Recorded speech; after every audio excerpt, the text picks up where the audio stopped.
We really looking at Rick and Morty. Yes. Yeah, Rick and Morty is valuable. It is. I'm one of those people. I need to know the answer to things. Hold on. You looking that up, but we were just talking about how literally the entire team apparently said, "Y'all were dressed like shit." No one actually said that. But we all came in dressed like, like women, like girly. I mean, I don't know. I feel like Mr. Poopy Butthole. Told you. That's even worse. Okay, that's worse than booty hole. Yeah, that's why I was like, I don't think it's booty hole. I think it's something else. Yeah. But yeah, no, we. That's how they sounded. Was the reaction that was the reaction to us. Mandy and I have on thigh-high boots today. We showed you, so if y'all don't watch the YouTube, make sure y'all go on over so y'all can see these thighs. Baby, because they out, baby. I can't. Mandy just crossed her legs in a really sexy way, and unfortunately, I have a dress on, so I can't do that the same way. But you look great. Crotch shot. Love y'all, but not that much. And then the color blocking of Liv. Oh, yeah. What's crazy is we normally don't start with complimenting each other. I don't think, they sense the shadiness all the time, but I think y'all be sitting here looking good, bitch. Thank you. They don't hear the compliments when we come in. Beforehand, because we definitely give compliments beforehand. All the time. So. I be like, yes, wig. Exactly. I also think we're just mad hyped to see each other every Monday. Yeah. It's like getting back. It's like getting back to school after the weekend. You're like, oh, bitch, let me tell you what. Especially because we not really allowed to talk. Me and Bridget will FaceTime and we'll be like, okay, save the pod. I don't want to hear it because we disagree all the time. Yeah, we'll have she'll call me about some random issue with her cat, and then it's like we end up talking about something. We're like, no, I stop, save it, don't do it right now. I definitely asked you this weekend if Bodie is neutered because I was like, there's something must be wrong. Like he tore up your TV. He hates you. He does. But you know what though? I'm gonna tell you why. Because I went by Mandy's, and if you follow Mandy on Instagram, you will see the story. She always puts Bodie on her story. She put this cat in a gold rope chain, and glasses, sunglasses, and a sweater. If I was a cat, I would fuck her shit up too. Let me be great. Bodie's name is Lil Jaden. You could be great. You could be great. The cat doesn't. That's not great to the cat. Bodie does not think that that's great. I'm sorry. Yeah, nah, but it was good. Last week too, we had like a double date situation in my house. It was nice. It was accidental. It was kind of impromptu because we're looking at places. So we're looking at places to move. And so we stopped by Mandy's. Of course, Mandy and her boo have sushi. It's so grown. They have, so grown. She made drinks in like the mule. The brass, the mule cups. Like we killed a bottle of Bullet.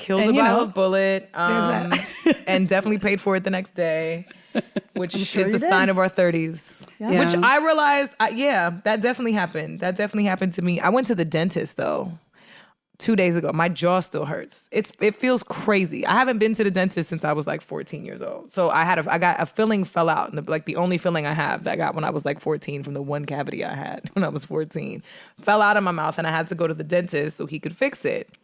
And I had to get 3 shots of Novocaine, like different places in my gums. So. Nice.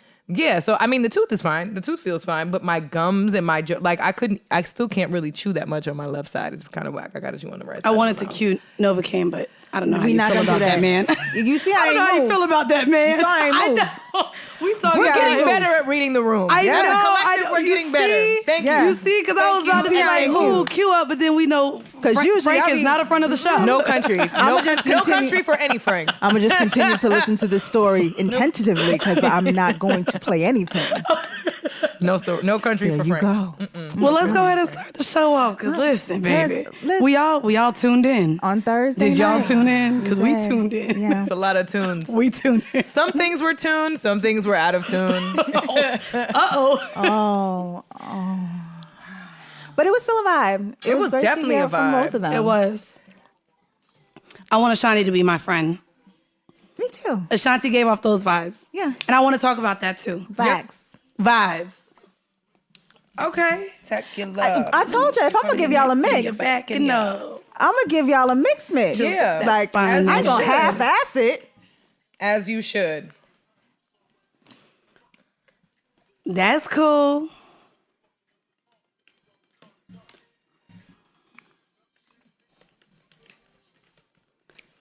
Sorry y'all can't jam to this.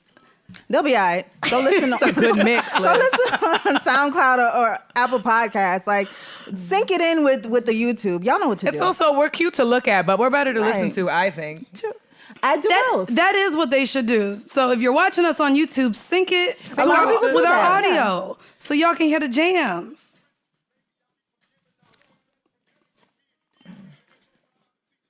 Pain. Come on. Yeah. I just had to give my rendition of how it should have went. Oh. Because just... We're gonna talk. We gonna talk. So you didn't like how? Okay. Let me start not asking how you. Because listen, we went on live right after, and we had the fans telling us, "Save it for the pod." Yeah. Oh, This is it. I can't wait to get next to you. Y'all gotta listen to this episode. This was one of my favorite Ashanti joints. Mine too. Same. Mine too. Can make me feel. Only you can take me there.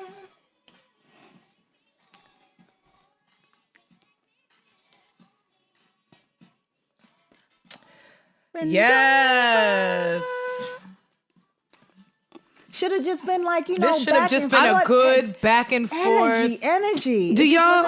Okay, well, let's get into it. Yes, let's get it. into it. Let's get into it. We So we waited. We can find that later. We waited years for this battle. No, it seemed like years, but we did. We waited about a month. It was about a month that it got pushed back. We all expected it to come again. Then Versus was like, nope, because of COVID, we gonna hold it out. And then we finally got the Versus, Keisha Cole and Ashanti, on Thursday. So, Liv, I would love for you to start then. You had the mix. You was in the vibe. You were ready. Did it not hold up to your expectations? Well, here's the thing. When we originally spoke about, when they first announced it and everybody was saying who they're going for, I was like, okay, Ashanti for sure. Glen Cove, shout out to Glen Cove, Long Island, New York, like all that good stuff. I'm super familiar with her discography. Okay. So I'm just like, she got hits. It's not until I think I went live one day. I was bored. I went on live and I was just playing like the same way this mix was, just back and forth, Keisha and Ashanti. I'm like, whoa. Keisha got some fire. Yeah. Keisha got fire. Yeah. But the problem I have with the Verses was, and I said it on Twitter, Keisha did not organize her hand before playing spades. You don't think so? No. She almost led because I feel like maybe she didn't have the hits are there, but the order they were arranged was not good enough to be like, you know what, it's unanimous. Keisha got it. Because I'll give it to Keisha. Like I said, no, Keisha, you gotta relax. So. You do gotta relax. But no, Keisha probably should have threw her, like, okay, if we're gonna do the spades analogy, I feel like maybe she didn't have enough diamonds or hearts and was like, oh bitch, I'm coming out cutting. She played the big she joker, came out little cutting. joker She did. a little bit too big. A little bit too soon, rather. Yeah, it's just, it was too soon for a lot of the like really, really big hits. So it kind of dampened down towards the end of what we would be expecting, or, you know what I'm saying? Like this felt like went a little this too soon. Because they were in two different places. It felt if there was a really intense discord. Like Keisha's lighting was great. Ashanti's lighting was a little dark, so we couldn't really see her that well. To be honest with you, from the very beginning, the energy was off, and mainly because Keisha Cole was late. She was an hour and change late. To be fair, to a Zoom meeting. Yeah, but to be fair, we have all watched the Verses. All of them damn near. They all started late. They all started late. Yeah, and an hour and change is a little different though. I think Jeezy and Gucci started about an hour late, right? And Brandy and Monica started fairly late. We all watched that together. But them starting late came with a synergy that got everybody excited upon arrival. Ashanti sitting in this throne chair by herself on with screen Doritos. With Doritos and Ciroc for 20 minutes did not bode well. That just threw everything kind of off. And I don't, no shade to whoever put the staging and stuff together. It just that lack of maybe not continuity is not the word, congruence. That lack of congruence between the two of them really was painfully clear. Because I would have even taken like the little petty shady moments between Brandy and Monica. At least they were still hyping each other up during songs, because my money was on Ashanti and I still feel like Ashanti won. The other thing I felt like was they didn't big each other up in between any of the songs. Everyone sings Ashanti Foolish. Ashanti did not, let me tell you, no matter how you feel about Keisha Cole or Keisha Cole records, every single woman I know, when Love comes on in the club, you are singing that record. Ashanti did not chime in at all. She was just giggling and carrying on the side. There was just their energy was not complimentary at all with each other. And I want to speak to that because I was going for Keisha Cole. And I don't know if this is just innately how women are. As soon as she came with the attitude, as soon as she came to where I read energy. You know, I'm a big energy person. And I was like, I don't even want her to win now. It is a Libra thing. Is that a Libra thing? I hate to bring it to the star signs and astrology, but it is a Libra thing. We don't like being late.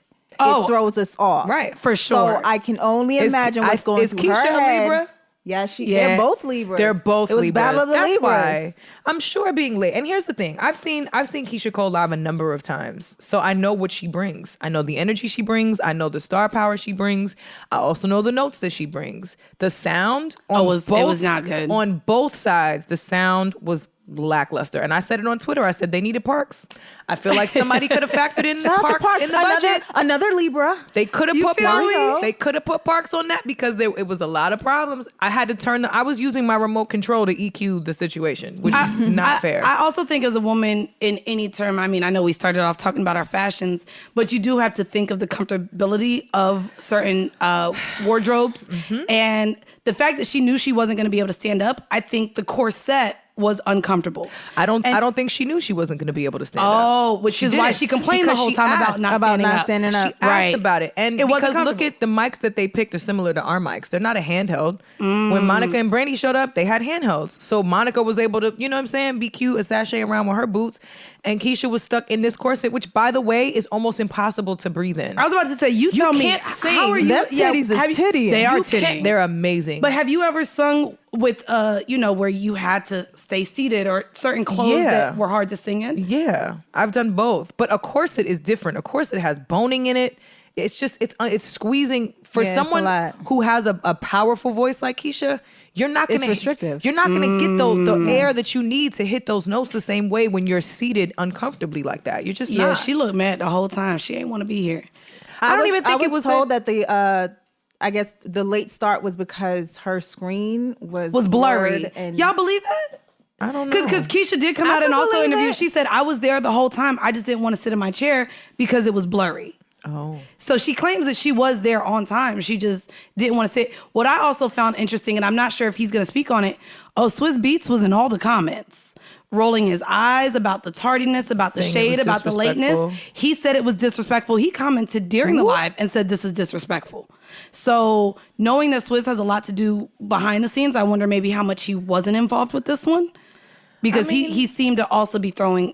There's always more. shade. There's always more that happens behind the scenes that we know. You know what I'm saying? Whether it's on a professional level, whether it's on a personal level. As an artist, I can relate to that. But at the same time, and I had people hit me on Twitter like, "Well, this is there's slander," and I said it's not slander. I've seen both of these young ladies live. Yeah, I've seen them live. It's not slander to expect. Disrespectful. Can't lie, man. That's what Swizz said. Why can we not expect professionalism, excellence, greatness, and good vibes? That's the whole point. Like, that's the whole point. Why is it shade to say that we want to have that? Because it's a versus battle. And again, egos are... As far as even egos, I wonder how much was brought I didn't even behind get the scenes. egos from this. I didn't get. Oh, you really didn't get egos? No. Did you see the clip about the Ciroc? That's not an ego. That's not an ego moment. That to me goes back to behind the scenes though. Keisha Cole didn't even want to shout out Ciroc. She said Ciroc ain't give me a check, and here go Ashanti. well, I did, sis. I got a check. I mean, and I was like, ooh. But we don't know that. We don't know that. You think she would lie that if she got a check or not? And I think no. But honestly, I've definitely said things on camera to smooth things over to not make it look as if I'm slandering. Because Keisha's, I'm not getting paid for this, was shady. So Ashanti's not going to chime in and be like, me either, bitch. Like, we don't know. You know what I'm saying? She might have. That's the reality TV. That's the reality TV shit that I'm going to let you know in advance. Bitches be pulling. Okay. That's a moment where it's like, that might Puff might not like that. Well, I got paid. Even if she got, didn't get really her fee to get paid. She might have gotten paid, but I just think the behind the scenes shit, whatever it was, completely overpowered how incredible this versus could have been. Because both of them have an incredible discography as songwriters too. That's the thing that pissed me off too. It's like these two women write their records. There's no other verses that we've seen with women that write their music. Right. And so for these women to really have set the bar that high for songwriting, for performance, for hit records, and it not be the most stellar thing we've seen thus far, especially from women, I was disappointed. What I will say, I enjoy Doritos. I love Cool Ranch. Okay, so Cool Ranch or nacho cheese? I love Cool Ranch, but I think we should hold on this because Doritos, your home is here. And see, the thing is, right on that table. Yeah, go ahead and holler at us. Mm-hmm.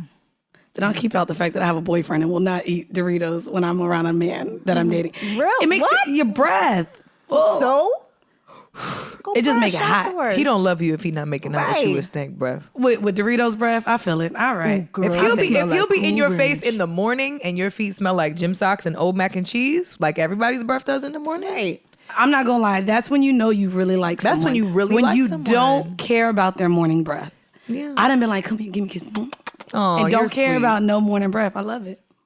Yeah, I do too. I don't really care. I'm more of a nacho cheese person than a Cool Ranch, but I enjoy Cool Ranch. I think consistently Cool Ranch. I would say Cool Ranch. I would really enjoy Doritos right here. I would really enjoy the check that comes with Doritos. I would really enjoy if Doritos had a little conversation. Cool check. The thing is, Cool Ranch, cool check. See, the thing is, here we go. We can do this. Here we go with the Segu though. So we talking about the conversations we want to have, the things that we want. A lot of the fans wanted this conversation regarding Danny Lay and her Yellowbone record. We got tweeted. Let me get my red wine. So a lot of you guys tagged us over the week. Many of you, and do you have the audio for this song? Because I do want to somehow sneak it in there. It's not a lie. It wasn't great. I think she saw me say that I didn't think she was sexy last week, and she unfollowed me on Instagram. Did she? Oh shit. That's okay. I'm Yellowbone, and I don't care to fucking wave my Yellowbone flag in anybody's fucking face. So I'm good. I can find it. So basically, guys, I guess I'll update you on what happened. As you all know, Danny Lay, who is currently dating DaBaby, dropped a song that pretty much said Yellowbone is what he wants. Now the thing is, the song wasn't even that great to begin with, but when she posted this, of course, everyone was like, no, the fuck, she didn't. I guess while I find the clip of this song. I mean, I kind of touched on this last week. I felt the vibes a little bit with the energy of, people not really feeling her. Mm-hmm. And it might be because this whole thing with her being light-skinned and dating DaBaby, who left his dark-skinned mother of his child, Mimi, for Danny Lay. So here's the song for any of those y'all who have not heard it. Sorry. Is it not playing? All right. That's a charger. Oh, shit. Is that why? Mm-hmm. But yeah, I have a feeling. I had a feeling that that's what it was. And here we are. 1 week later. Here we go. Ugh. Scoffy.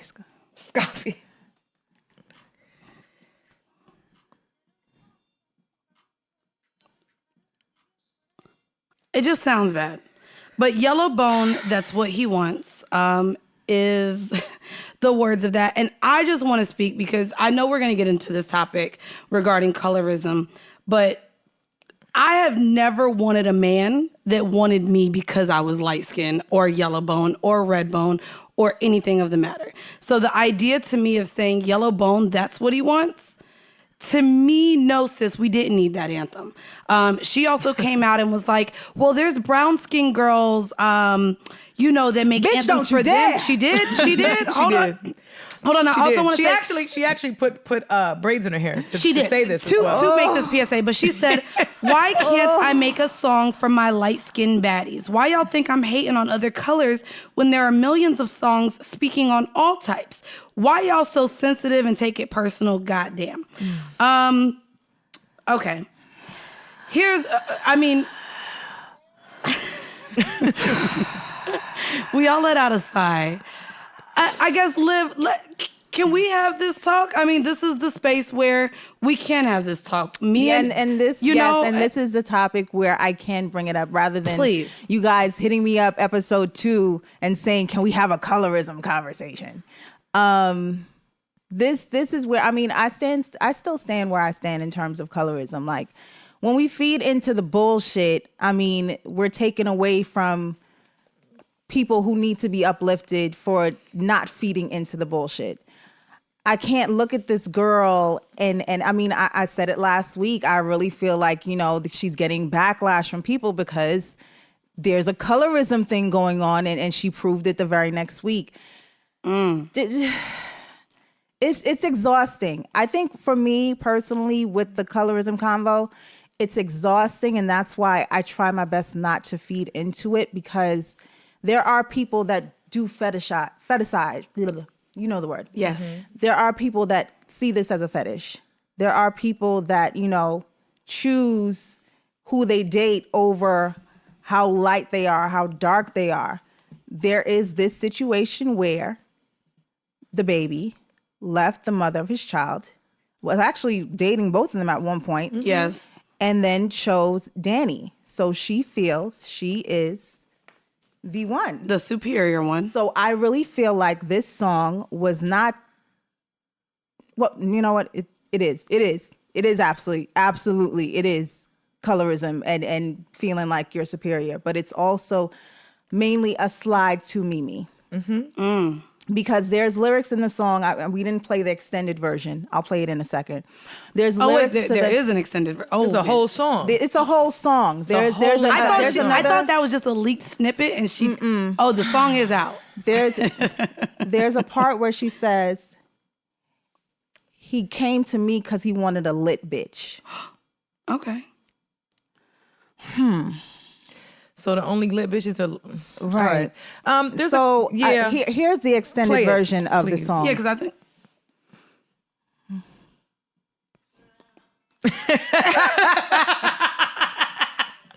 You are a clown, miss. A whole fucking clown. I was really getting prepared for the long. A fucking clown. Can I also say... You can leave this up. I want to see these lyrics. So, can you leave the lyrics up?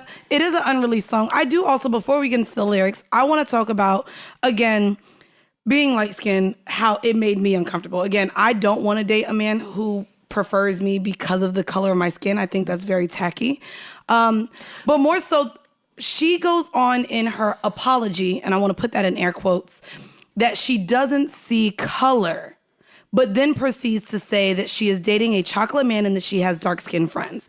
And to me, that is literally the epitome of the all lives matter, what white people say. Like, to me, that is bullshit. As anyone who has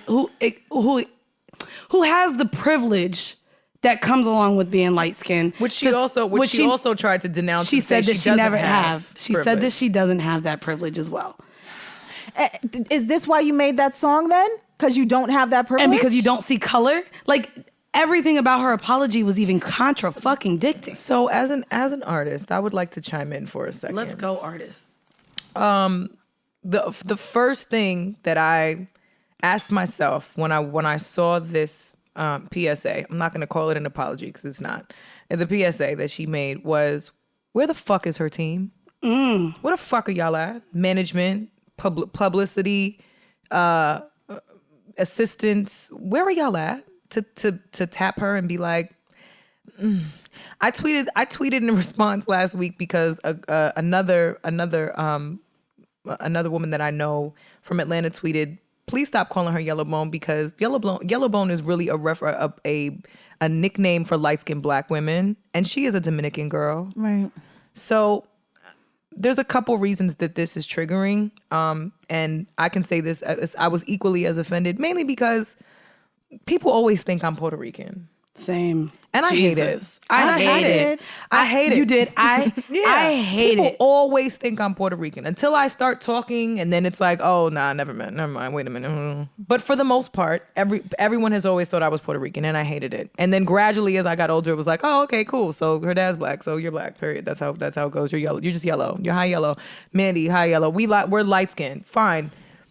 The importance, though, about making the distinction between somebody who is Latinx is that there is they pick and choose, and they want to acknowledge. Are we going there? We going there. Let's go there. Because we talk about this with each other all the time, right? And in the last year or so, there's been a couple different Latin women that have spoken out publicly in celebration of their heritage, which there's nothing wrong with, absolutely nothing wrong with, but usually to spite and belittle and the dismiss black experience. Let's go. Not even just the black experience, but the existence of black and the racial divide that has been perpetuated for years by Latin people. So for someone like a Danny Lay, I think she can bounce back from this because she's young. And I think she's got a lot more time ahead of her. I just think cancel culture. I will say cancel culture does not exist. The main issue I have with this whole situation is the amount of men, black men in particular, who don't have this same fucking energy to defend and validate a black woman like Meg Thee Stallion, who was shot last year. And I'm hearing interviews and I'm hearing opinions online from a bunch of different media outlets and a bunch of different black men in the media that think that, well, you know, she didn't really mean anything by it, and the song, DaBaby he can have a preference if he wants to, if that's what he likes. It was a blatant attack on a dark-skinned woman. That song was a blatant attack on a dark-skinned woman. Whether she meant it and whether she meant it to be or not is irrelevant. At the end of the day, she's old enough to know. The part that I want everyone to consider, though, too, because I don't want to spend too much time tearing a woman down. We need to hold DaBaby accountable as well, because he left fucking yellow emojis under that stupid ass shit that she posted. And you got chocolate daughters, my G. You got beautiful brown skinned baby girls. So you need to be a little more conscious about the type of messaging that you putting out. I think that's more important than anything else. Watching the yellow dots, that to me was infuriating. That would have made my blood boil. Like, come on, man. The part about this that was infuriating to me, and again, not to dive into it and not to attack Dominicans, but her being a Dominican woman and not even knowing her own heritage, the way that country island treated Haiti, and literally what her backstory is and how they treated black people, for her to be using this reference, for her to be going against someone black. And my little sisters have Haitian. It's just ignorant. So it's just ignorant. Yeah, it's very ignorant. Inappropriate. And also and in this time. But also she made it seem like, and what was it Breakfast Club or someone brought up, or she brought up brown skin girl, I think Beyonce's song. Yeah. Was it her that brought it up? And she's like, well, they can do it. Why can't I? And it's just like, girl, you're not reading the goddamn room. Well, it's not it's not even just a matter of not reading the room. Everybody want to be black till it's time to be black. Ooh. And that type of shit is why it's problematic. This shit going unchecked is problematic. And so for that reason. Yeah. For that reason. Yeah. Because you're pandering to a black audience. You're making music and participating in black culture, and yet you want to cry ignorance when you want to cry. Offensive? I don't see skin color. When you're offensive, just apologize. Just say it was stupid, it was ignorant, it was petty. You tried to make a statement to go after DaBaby's baby mama, and you had nothing against brown-skinned women. Period. That's all you had to say, and shut the fuck up. Because now you just sound like, well, I don't see color, ma'am. Well, the truth always comes out when your back's against the wall. Ma'am. And like I'm literally sitting here just in silence, like looking off into space, pissed, because this is the exact conversation that we've been leading up to, and a lot of the audience has been wanting me to focus on. But at the same time, I'm in a position where now that I'm on a platform where, thousands of people can view it, do I want to continue to have the angry black woman stance on that particular subject, or do I want to further uplift our dark-skinned women and say, yo, like, you see this clown shit? Like, yeah, it's here. It's always been here. It's gonna be here. But yo, Mimi got a new album dropping. Y'all go run up on Mimi's IG page, run up on her streams, set her where she needs to go. That's my answer. Fuck this shit. Fuck this nonsense. Fuck this Yellowbone song. Officialmimi.o, I believe it's her Instagram. Show that girl love. Yeah. Show that sister love. Show every brown skinned girl you know love. Run them up, because, you know, it's as Michelle Obama says, they aim low, we aim higher. Like, however she said it, but we have to do that. How long are we going to focus on the negative? Whenever we see something wrong, we're like, oh, that shit is whack. This shit is wrong. This shit is not right. It's unjust. All right, cool. What are we doing to get together to make sure we're uplifted no matter what, and nothing of that bullshit caliber can break us? That's where I'm at. So y'all, Mimi got a song called Taste. I believe it's called Taste Me. Oh. Run that up, stream it. She has some new music coming out too. Okay. Yeah. Run up her music. We'll give it a listen. It's great. Fuck her Yellowbone. Put up her streams. Yeah, that song is terrible. Yeah. That song is terrible. I agree. Look. Clown. Yellowbone. He like it lit. Ooh, ooh, ooh, I'm a lit bitch. Give us fucking the clown. That was great. If y'all listen, that was really good. You might have to really do something like that. You sounded good there. I was like, Yellowbone. I'm a stupid fucking clown. A lit bitch. You like it. The fact that it was lit bitch was like, what?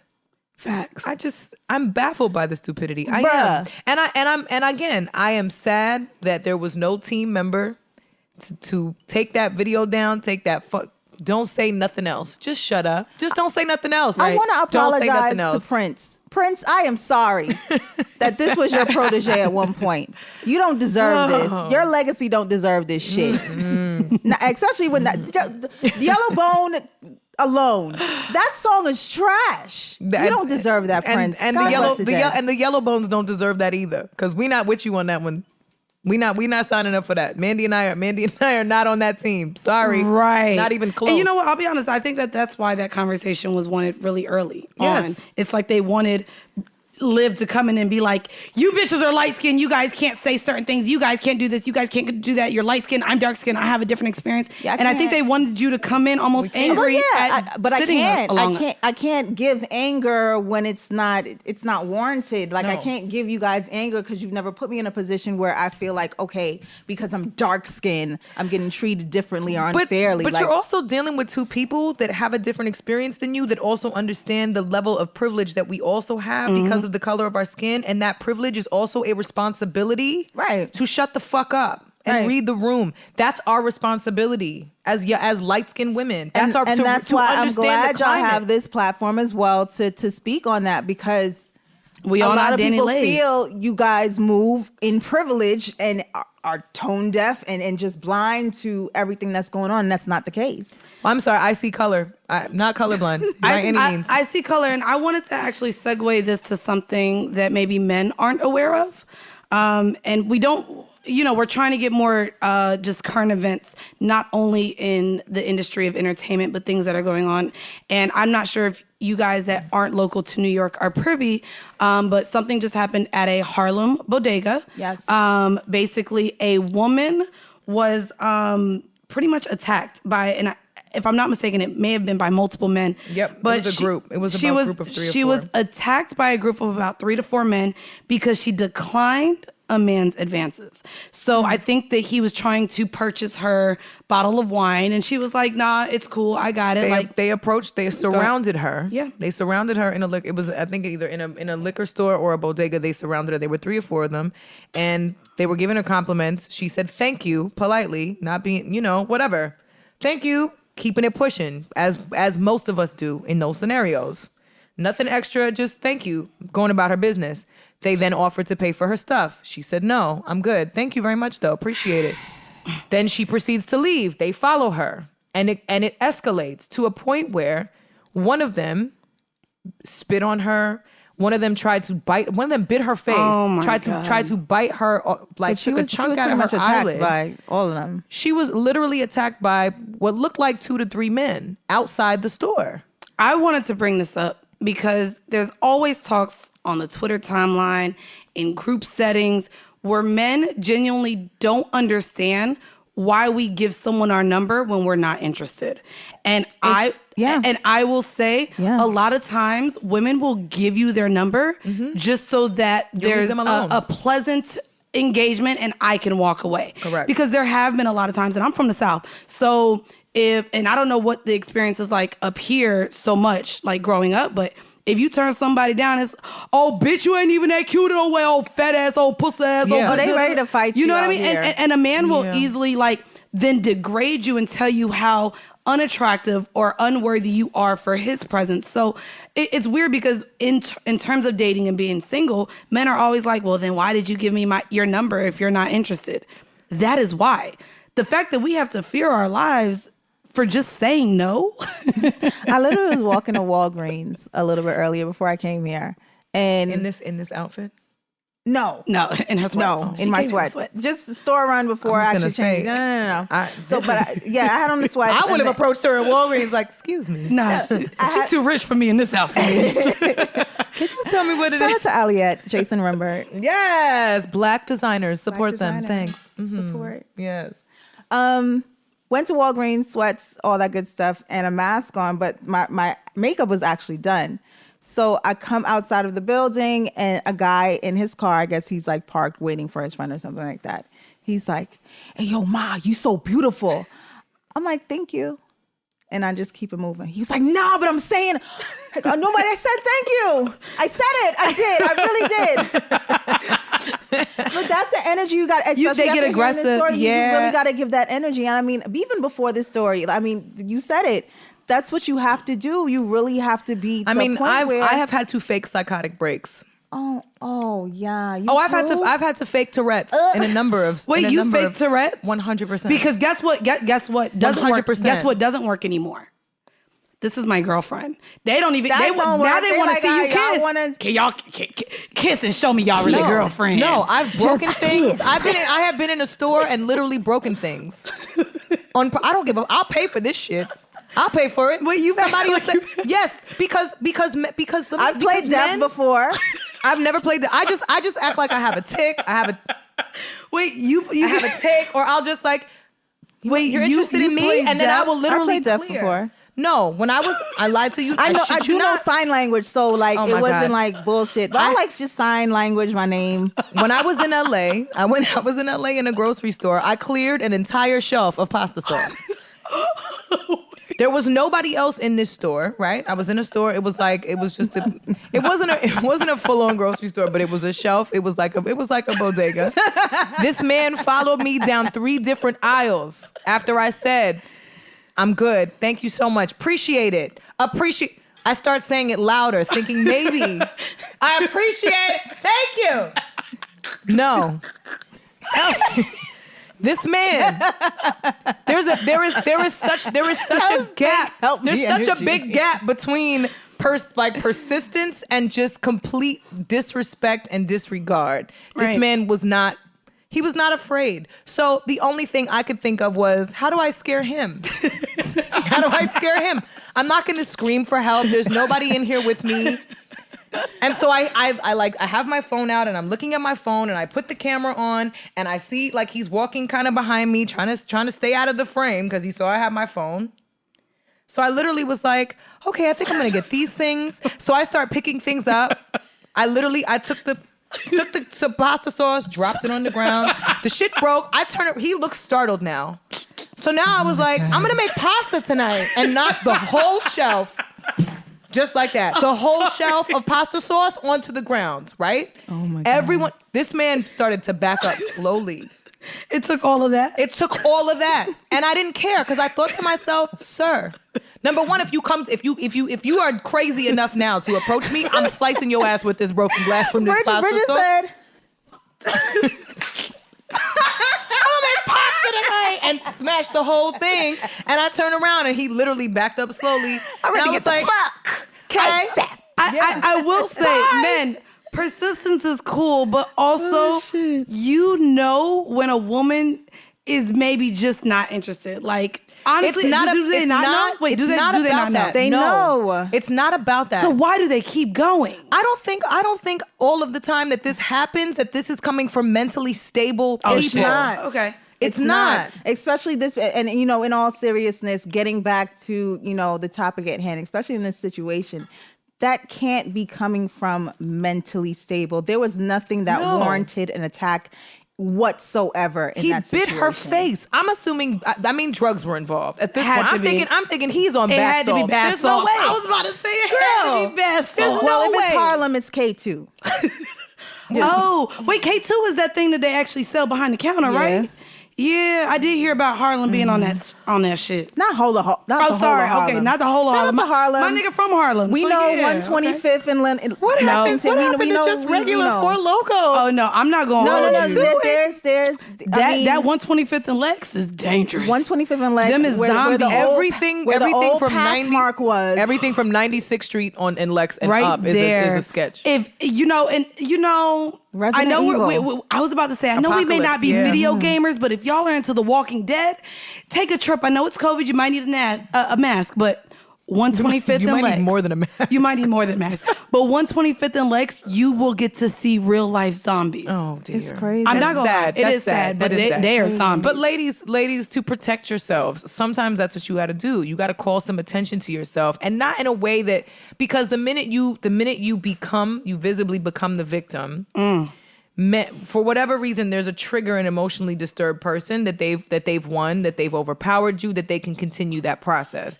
You scare the shit out of a man and make him think he's crazier than you. He might just take a step back for a second and rethink, which will buy you a little time to at least hopefully get some help. I also think I don't go anywhere by myself anymore. Even if I'm going across the street, I'm telling somebody where I'm going. I'm telling somebody where I'm at. Always make sure someone knows where you're going, even if it is just a quick run. Just a quick run. You got to go get some fabric softener. You got to get some Fabuloso, whatever it is. We also have a large male following. I want all of the men that listen to us to think of. The beautiful thing about this is the fact that people got together. They did, and showed up at this Harlem liquor store the night after and the night after that, to literally stand in solidarity and support of this woman, and also find these bozos who did this to her. Yeah. Find them. And they will find them. Luckily, this one time, this is very lucky that it is. Their faces were exposed without their masks on. Absolutely. Like some dummies. Harlem ain't Harlem ain't small either. They will find him. I'm sorry, Harlem ain't that big either, so they can find them. They'll find them. I have to shout out to the National Action Network, which is pretty much put together by Al Sharpton, as well as his daughters. Ashley Sharpton and Dominique Sharpton were at the front lines organizing and getting the people of Harlem Uptown together to protest in front of the liquor store and up and down 125th to make sure that, let it be known, protect Black women at all times, at all costs. So, shout out to National Action Network. That's what's up. Yeah. It's great to see. By any means necessary. Okay, Ryman. I know, sorry. This is ordering me, guys. I'm just Dr. Seussing today. I do want to get into our Freshly Squeezed, though, because I actually found some fun music that I liked that was kind of sexy this week. So, Freshly Squeezed. We know you got some R&B. I do. Sing that Freshly Squeezed. How you supposed to go over here. Hold on, what's she doing here? Well, during the break, we were laughing, and I was like, Freshly Squeezed, yeah. All right, and it was just like a little run. And Freshly Squeezed. Y'all know I can only do the ad-libs. Why? Because I am not going to try to hit notes again. Mandy's like a Y'all cross Scooby-Dooed me out the room. She's like a cross between like a Southern rapper and a pastor. Freshly Squeezed. And you're like, wait, what? Damn, y'all be coming from it's from the diaphragm. Anything you say, it sounds like you coming from the main line. You know what I mean? You talking to Jesus. That's what it sounds like. You said it with your chest, your whole chest. You got to say it from the depths of your soul. Real recognize real, baby. That's how I do. Anyway, are we going to start with hip-hop this week, or are we starting with R&B? Let's start with hip-hop this week. Because y'all know. I got it. You were hyped today. I got it. You hyped. So it's crazy because we came on here and kind kind of trashed this man's single "Throat Baby," which is what I started. That's exactly how I felt. Throat Baby. I love the way you walk. Love the way you talk. Love the way you strut. Exactly. I like But it. you know what? The next man that approaches me and it's unwarranted, I like the way you talk. I like the way you throw baby, and he's gonna be like, "Oh no, So, no." So a lot of you guys know that the remix dropped this week with City Girls and the Baby. But what I didn't know, because we could have had this man on our show, but I was like, I ain't gonna be phony. However, he dropped a whole Thank you project. for not being phony. I was trying, I said, I'm sorry, we can't have a man on, and we just said Throat Baby wasn't it. But he actually dropped a whole project this week called Cash Only. This is BRS Cash. And when I listened to the album, it brought me back to Outside. I mean, off camera, we had kind of the conversation about how just songs are needed to be heard in different environments. Yes. And of course, because we've been on lockdown, Throat Baby, y'all love it in Atlanta, but baby, I haven't heard it anywhere but when I hear it. So but outside. in Atlanta's outside, strip clubs, everything open. Y'all know what I did? Atlanta gonna Atlanta. Atlanta going land. But I have to shout out Chi Chi. Shout out to Chi Chi. Hey, Chi Chi. The producer of Throat Baby and the Throat Okay. Baby remix. I have to shout him out for sure, because, I mean, them numbers is running up. So. And not Look out for only Chi that, Chi. not only Chi Chi, go ahead and give JT a shout out because you came in singing praises I of did JT. so, yes, JT did that on the remix. I'm not gonna front. I mean, I'm not a fan of the song, but she did that. I love my chocolate sister JT. And you like the singing? She did that. Yeah. You do? I did. I liked it. Okay. It was a little switch up or whatever. I was like, yeah. It was a switch up for her. All right, you baby, I see you. I do want to say, listen, for every Southern artist, you can't just throw City Girls and the Baby on every goddamn remix and just like, my God, they're becoming remixers. Like, not even their own shit is hitting as much as they remixes. Was this a song where the baby was riding on sperm? Wait, what? He was surfing on sperm in the video. Listen, the Baby's visuals are undefeated. Yep. Alex, He was go ahead and- surfing on sperm. Yeah, Wait, sperm in the mouth. So That's- I'll give you guys a little rundown. He's snowboarding in the mouth. As the video progresses, the Throat Baby, an unnameless woman, unnamed woman, is swallowing or holding sperm within her mouth. And as she opens her jaw, her mandible, she emerges her tongue with white substance, where we then see the baby surfing. For visuals, I would have liked Snowboarding He's snowboarding in the semen. on the Throat Baby. What is happening? But so to be fair, I would like to have not made it look like grainy because we shouldn't be swallowing grainy cum. I wish it would have looked a little bit more not like Coke. You know I have a weird thing about white creamy anything. This would never have gone down. This is the nastiest. This just made me feel crazy because I That's just don't. fine. Well, I'm the Throat Baby of the show. What's up? I enjoyed the detail of throwing her molars. Her Her molars teeth in the and back. her gum line was Yeah. shown. It looked quite healthy. I appreciate. Shout out to the graphic designers of this video. For they sure. did their job. I Yes, did want to play. I know we're talking about Throat Baby, and of course, the remix and Throat Baby are on the album Cash Only. But I really liked. He has a song called Cash App. We are not sponsored by Cash App yet, so Cash App can go ahead and holler at us too over here. Doritos. You know we on the JBN. But Doritos, he has a song called baby. Cash App. It's, of course, spelled with a K, featuring my baby, and she's not my baby yet, but she's my baby, Mulatto. I want to play this because I Mulatto. also not only do I love Mulatto, I love a good sample, and here we go. It made me want to throw that ass, baby. Hold on, let's go. Hey, See? It got you I'm right here up, for it. Liv. Right away. As soon as Come she on. heard the wobbly Come wobbly, on, get you come up. on. I said, let's go wobbly wobbly. I need the nigga to ask for my cash I app, love baby. it. I love it. I love it.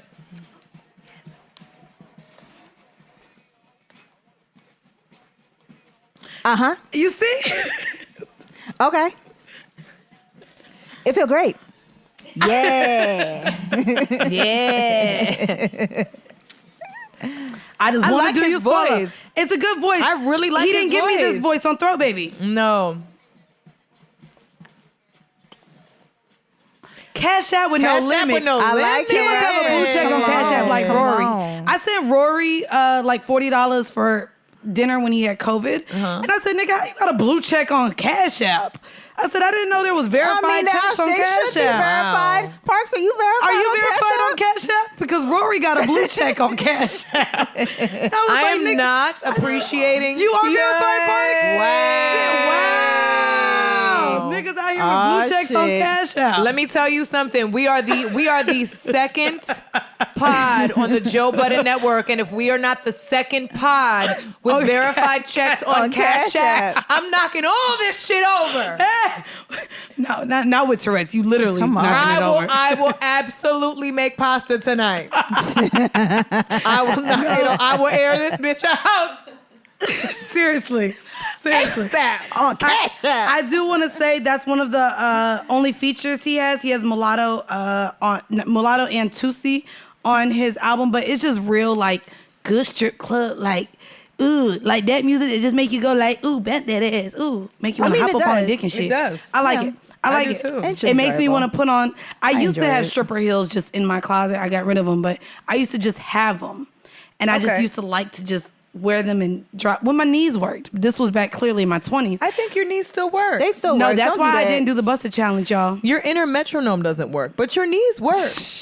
What is this? That's a big word you just used. What's the inner metronome? The metro. My bone? No, all of your bones work. It's the metronome. The metronome is a really old. The metronome is a really old contraption that's like basically the analog version of a click track that keeps you in tempo, that gives you rhythm. Oh, I ain't got that? No. Oh. But your knees work. All your metro bones work, sis. All right. All your metro bones is on point. All right, do either of y'all not metro? All right, metro boning. Do any of y'all have hip hop? I do. You have hip hop? Well, it is hip hop. My other song is R&B. So I have to shout out this song because I mean this whole situation that happened with Amorphous is a DJ's dream. It's so amazing to see somebody that's been grinding on the SoundCloud with doing the mashups and stuff like that is getting this kind of shine. So I have to shout him out. The song is called Sunshine, The Light. It's Fat Joe, Amorphous, Cool and Dre. And I mean, it's a feel-good track. And we all know Who is this tall man with the beard? That's Dre from Cool and Dre. Oh, you don't know?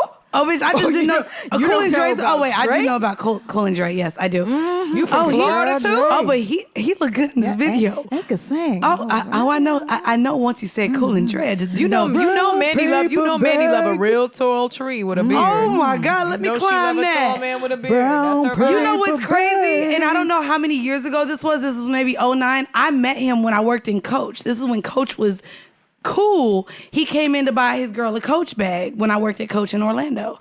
I love Fat Joe. Fat Joe still look like 2004. You like Fat Joe so much you gonna pay for his OnlyFans, sis? No.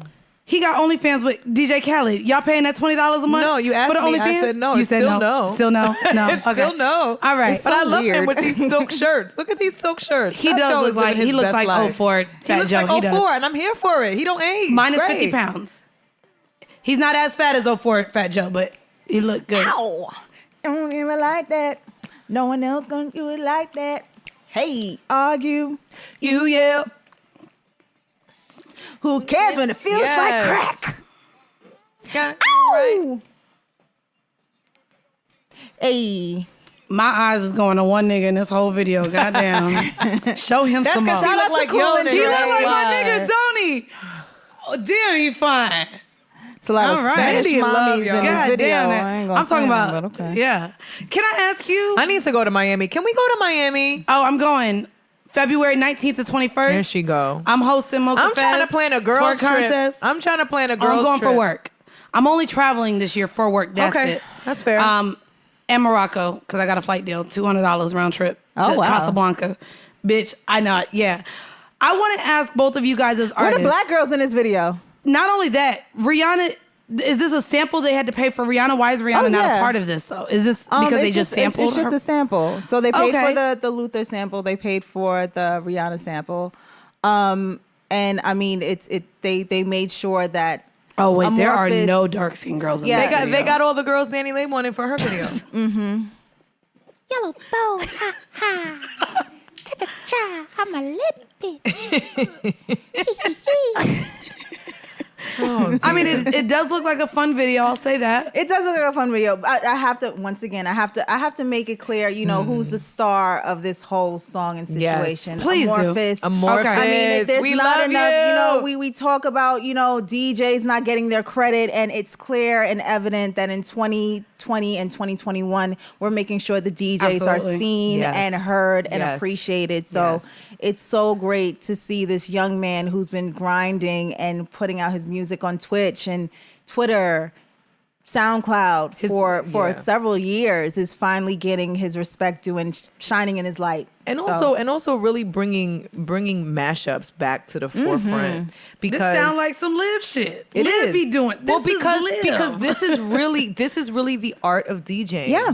There was a period of time, maybe like 5 years ago, when almost every DJ we would see at an event that was supposed to be like a hot social event, hot popping networking kind of thing, was a spacebar DJ that was not really transitioning properly, not really reading the room and doing it live and in person. They would set up a playlist and just press the spacebar and just go, as opposed to really paying attention to the vibe, to the energy. It's like, oh, they a little more turned up than I thought. Let me find something else at the same BPM. Like, DJing is a craft, but it's an art. but the DJ will pretty much be the determining factor whether you had a good time or the party was in. And I don't think we give the DJ that much credit. But that's also because a lot of the quality of the music has diminished.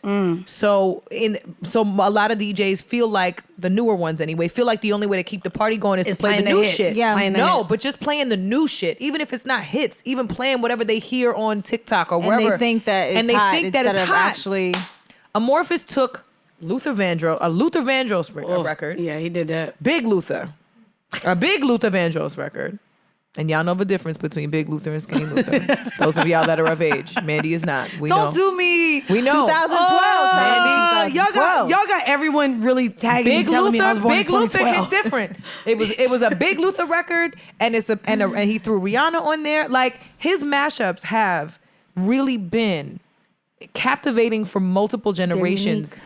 Which is beautiful for a DJ. Yeah. It's beautiful to see that. It's beautiful. Young. And he's young. He's a kid. So to watch his music expertise. A young student of music. And passion. And that's what, and that's what DJs should be, students of music. So it's refreshing to see this young man, really take his talent to heights that we've never seen before. It's a very unique story. And, like you were saying, DJs in terms of, a lot of the newer DJs do play a lot of the things that they think are going to... I wanted to quit DJing in 2017. I was going to say, even you shared that. It was disheartening to just hear, the same kind of music. It sounded all low vibration at one point or whatever with, the mumble rap. So I was just like, okay, is this what I'm going to have to play? Right. But, people like Amorphous, like D-Nice, prove and show on a regular basis that you don't have to stick to that. Be true to yourself, and the masses will understand. Who understands will understand, and they will uplift you. I will say, y'all know I like a good shout out. The last party that I went to before the world shut down was during All-Star Weekend. A good friend of mine, DJ Oreo, he's Chance the Rapper's DJ, had a day party. Just it was fun. Good vibes, good party. And I will say that's the thing too, being in the South, and I won't shout out them DJs, but there's also a way to where you can get your little call outs on the mic and still let the party flow. There's a lot of times what is it, the funk flex that people have a problem with. There's a way to let the party go while still getting in your vibes, while still doing the transitions, while playing the hits, while playing the old shit. That can make a party still be good. And I'll say, as soon as the DJ drops the ball on the music, the energy changes. We have to be energy readers. And that's the thing. Yes. There's a gift to DJing that, some DJs don't tap into, which it's reading the room. It's being able to really see and read somebody's energy, feed off of that, and play exactly what they want to hear. Yeah. So there's an art form to it. Yeah. This is science. Because sometimes DJs be feeling themselves. I don't believe in science, but we ain't gonna get on that. Okay, we won't talk about that here. We're definitely not. We're not. You don't believe in science?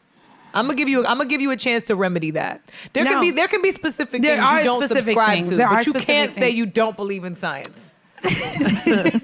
I just feel Where's like the clown song? We gotta bring that back. No. All right, we're not gonna do this. We're not gonna. Y'all, all right, y'all coming for me.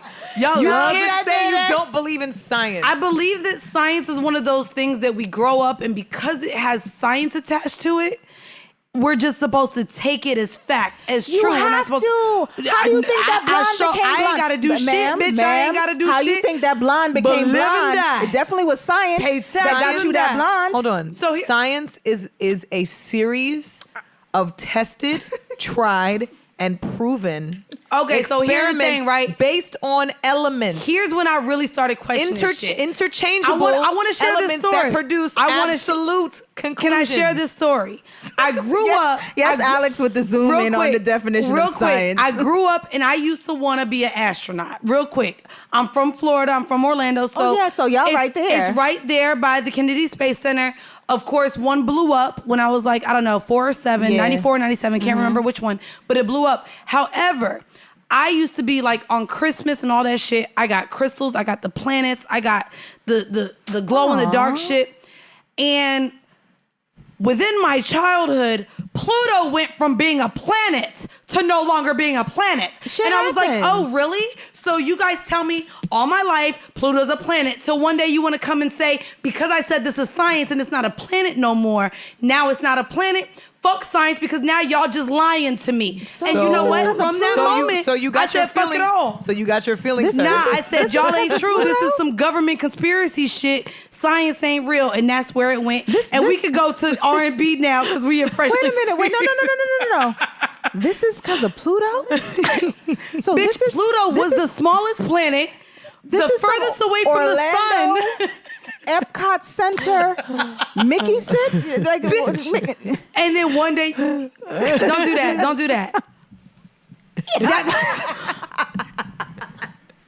I'm crying. If you're about a planet, you would know what the fuck a planet is. And they made Pluto not a planet anymore. So guess what? Y'all all lying. The same way we still don't have the answers for COVID because it's all a lie. This can't be because of Pluto. Pluto, yeah, bitch, it is. It went from a planet to not a planet. That's why we don't know shit about COVID because science is fake. So there we go. They decided it was a star based on scientific elements that confirm. Fuck all that shit. Anyway, what R&B we got for the freshly squeezed? Because fuck science, just like fuck them kids. Oh, let's just play the R&B. What's the R&B?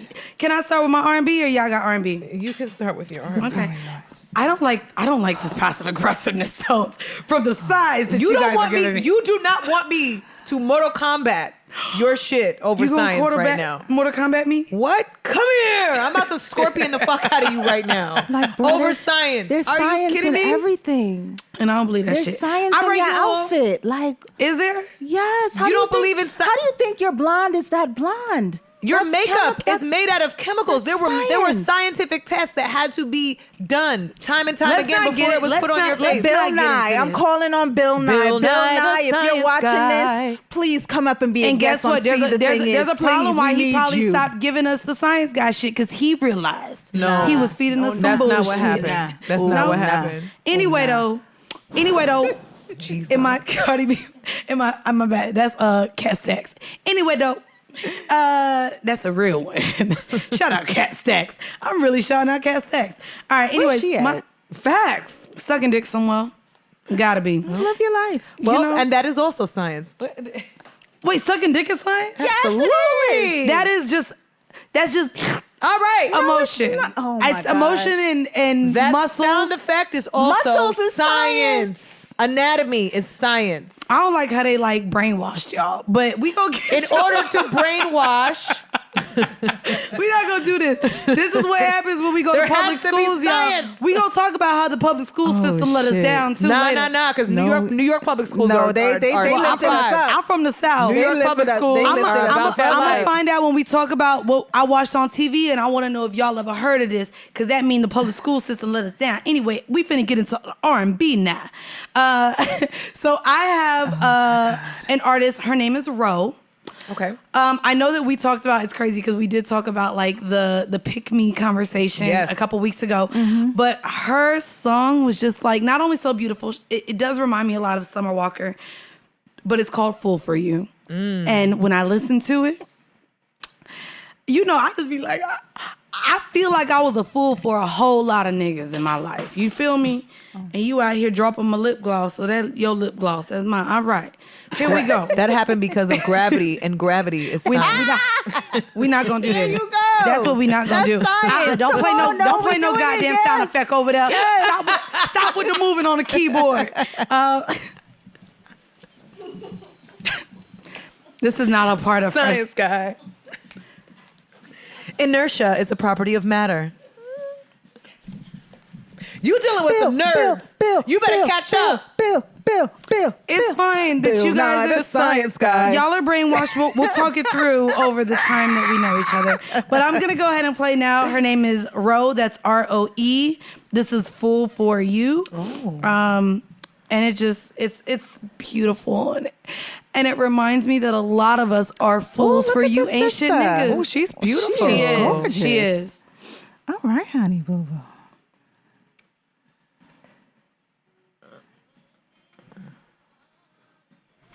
Oh. This has been on repeat. Came on when I went to the sex playlist during my little raunchy rendezvous this weekend on some edibles. This came out and I said, who is she? What? That's how I came across this.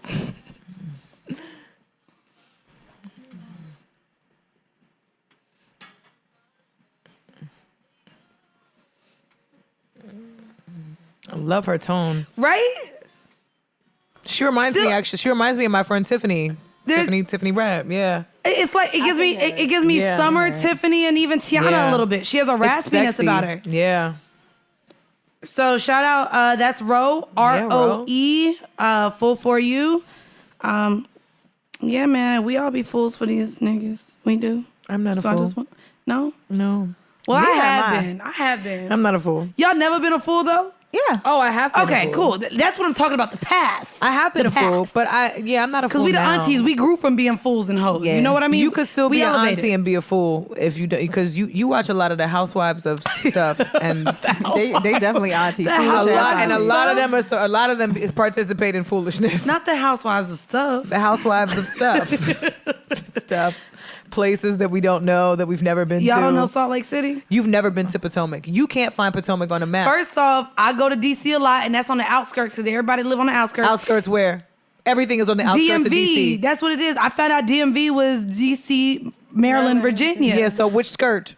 Which skirt is it on the outside of? Is it the pleated one? It's in Maryland. The A-line? It's in Maryland. Okay. Potomac is in Maryland. Okay. It's, in between DC and Baltimore, I think, somewhere between them. Shout out to everyone in Potomac. Even though, they probably not listening to this. Shout out to everyone in B-More. They listen. Y'all do everything so cute. Sorry, What? that's the Baltimore link. Is that the Baltimore accent? You know how Baltimore people talk? The worst accent in America. Okay. Oh I'm my sorry. God, don't shout them out and say they have Wow. the worst accent in America. I like Baltimore, actually. I like the accent. Y'all like how they say "do"? I mean, Do it's interesting.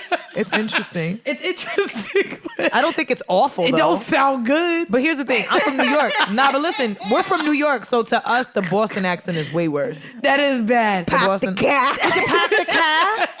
The what? I'm sorry. Is there a letter missing on purpose? But you went from D-O to D-E-W, bro. You out here adding shit. Yeah, that's a that's an enunciation problem. Is there People any from Boston accents that just- y'all do like that y'all find sexy? Because coming from the South, I ain't gonna hold you. I love anyone a New from New Orleans York. accent. We just thought y'all was Love the it. best. Love an NO accent. Oh, New Orleans, yeah, baby. I love a New York accent. I'm being Do you? honest. I do. I moved here and realized that all love the a New swag York that accent. the You know niggas what it have is? here It's is not because they even- don't pay for rent. They live with 8 people in their household. Wow. I'm just saying, they used to come to the South and I'd be like, ooh, some Timberlands, ooh, swag. And then I came here and realized it's because they can afford all the designer shit because they don't really pay rent because they live with 8 people. But that's also when you realize how expensive. But that's also when you realize how expensive rent is here. It is. You can live by Facts. yourself in Dallas and For still like wear $800 a month. and that's why Right. you want to have a nice place in Dallas by yourself and drive a nice car, but you in Stacey Adams. That's the difference. You right. That's the You right. difference. Anyway, Salt Lake City's the other city, and we've been there before. No, you never. You've been to I've been to Salem? Salt Lake City. Okay. Yeah, it wasn't much to do there. I didn't really have a good I don't like time. that part of the nation. It's just a... You know I had to say That this be shit. fake money. I'm just saying. We love this. Yo, can we discuss the fact that Kodak Black got pardoned? Wait, He did? wait. pardoned. First off, also mid freshly squeezed. Let's talk about this. I know, sorry, Of course, we have he to. got pardoned, and so did Wayne. But I'm not gonna hold you, and y'all know I ain't gonna hold you. While I am a Floridian and love me some Kodak, Yes. that man has charges not only with weapons but against women. He has assaulted and violated Not the women. sexual knowledge. Y'all know And it's I'm just not a like fan. this is the pardon that we're giving is to Kodak. I'm cool if he could have found a way to make records still in jail, but he needs to be in jail. And Like- he said I was already fucking with your campaign, but shit, we locked in now. So No. he did This is drop. a mess. I will say too, you guys may not have heard it, and we're not going to play it in our freshly squeezed. But if we want to bring it up, he did also come out of prison and release a new song, where he said his favorite president is the one on the dollar bills. So he was kind of just letting y'all know that even though Trump did pardon him, Trump still ain't his favorite president. But yeah, Last Day In. This is his newest song. Where's the chorus? Hold on. He says who his favorite president is. Wait. He told his lawyer, boy, I love you like my daddy. That's to his lawyer, not to Trump, right? Well, I don't know, but basically, yeah, it's a song about how he no longer in jail. And Trump just freed me, but my favorite president is on the money. I ain't gonna hold you. Okay, no, you're not fucking with it? Y'all really hate. Y'all hate Kodak? All right. Y'all, I'm off of my Florida shit. I love the timing of every one of Liv's drops today. I just do. I don't hate anything else. I love her drops today. Well, I love it. I fucking love it. shout out, but no shout out to Kodak. No, Real Kodak, fun. if you abuse women, stay your stupid ass in jail. I agree. I got nothing for you at that point. You a black man and you are an artist, which means you have an incredible platform and a talent, which means you are absolutely putting that to waste if you are abusing black women in any capacity. And he has. Yep. So let's go. What other R&B vibes y'all go this week? So, I need the aux. Oh, my That's bad, first. friend. That's first. Yeah. Oh, there we go. Oops. Look at you. You had it right from the mic. Right Look from at the- you. My bad. I said it's mine, bitch. Yeah. Damn. Science. So my homegirl from LA. Facts. For real though. Facts. For real though. All this music play? Science. Technology. Science. No, it's just some chords and shit. I can't stand her. So my homegirl from LA, Alicia Bella, she put out this project called Muse, and there's a song on it called Dark Art. Y'all know I'm a sucker for, I have an affinity for a good bass line. So this right here was really the vibe for me, and I really rocked with this one. Let's see if we can get a little volume on her. Here we go. Look at brown, beautiful women. Oh, Let's go. listen. Come on, let's do it. We had to do it. We couldn't come on with no red bones for the freshly squeezed after dinner late. She is Danny. absolutely beautiful. She is a Come beautiful on. brown skinned girl. Go off, Alicia.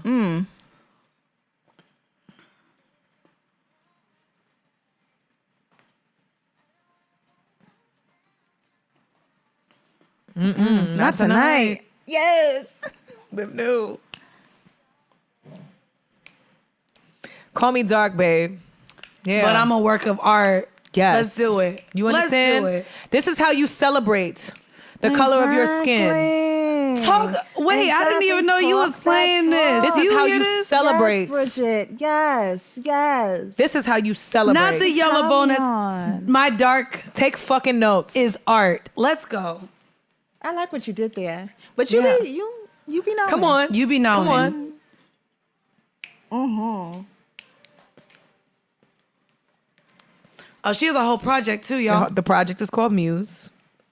The beautiful That's Alicia right. Bella put this project out. I'm so happy and proud. She's been working on this for a number of years. And Alicia is spelled ALYCIA. CIA. Yes, Alicia. She has a lot of And- features too. Yes. And the and interludes and stuff. Sending her a lot of love and a big virtual hug. Her father passed away a couple weeks ago.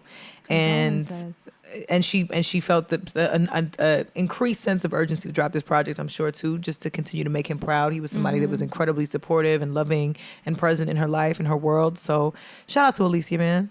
Shout out to her. Shout out to her. Really excited and happy about this project. Happy she put it out. It's a full-length project. I'm so happy that artists are still taking their time to create full-length, beautiful bodies of work. And yeah. But also, and you saying that too, again, coming off of a long year of 2020, coming into 2021, my mom is feeling better with COVID. Great. Yes, Miss Tammy. Thank you. We're sending you love, Miss Tammy. Yeah, my mom is finally better, but she was one who, I mean, I'm not going to lie. And for, again, this is, I know we're mixing up here, but that's fine. We're fitting everything in freshly squeezed. This has been one of the last 2 weeks where, like, I was texting my mom, and if she didn't respond, I was texting her boyfriend. I don't care if she's asleep, make sure she's breathing. Like, it was one of those, like, and again, we talked about even just the difference in generations. My mom smoked a pack of cigarette a day growing up. So respiratory and how COVID has affected us knowing a lot of people who are losing people. I want to shout out to everyone. Your friend, Alicia, was able to drop a dope project despite even going what she's going through mentally. This has been probably the most mentally trying month of my entire life. Oh, wow. And I'm going to try not to get there. She knows I talk to her a lot about stuff, but it's just been trying. So I just want to shout out to everyone who lost someone last year. I'm a huge fan of I Am Athlete, and Chad Johnson, Ocho Cinco, he's a friend of mine, but he also lost his mother recently. But there's just been a lot of people who have lost someone in this year, and people don't understand, yes, we're still fighting with this virus, but losing people or dealing with the anxiety of possibly losing someone takes a huge toll on so many of us. I mean, me and my sister in the Army had COVID, and my mom treated us the same way, but her having it just hit different. Yeah, of course. Joe shared his experience where he was scared to go to sleep. I mean, and again, there's a lot of us that are outside, and a lot of us are now talking about this vaccine. My mom works in the healthcare field, and her telling me, I'm going to get that vaccine because this is the worst I've ever felt, and this is the scaredest I've been for my life. Wow. Right. And us all being scared of this vaccine and seeing that, there's, we don't know. But for my mom to say, I never want to feel this again. Yeah. I didn't know, what was going to happen. And her being like, I'm going to take this vaccine. And my mama don't believe in a lot of shit either. But, like, I don't know. It's just been a lot.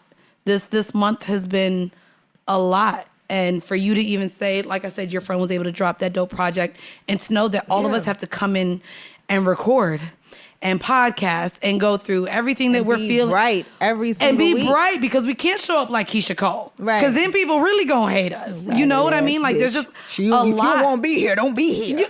And to be fair, that's what people will tell us in a pod. They will be able to read our energy when we don't want to be here, when it's a funk, and they expect us to show up weekly. Yeah. But to be fair, yes, this may be easier than a lot of the essential worker jobs and things like that, but we are human beings that are going through a lot. Like everybody else. You came in, couldn't even laugh after your surgery. Oh, yeah, it was. And sat here.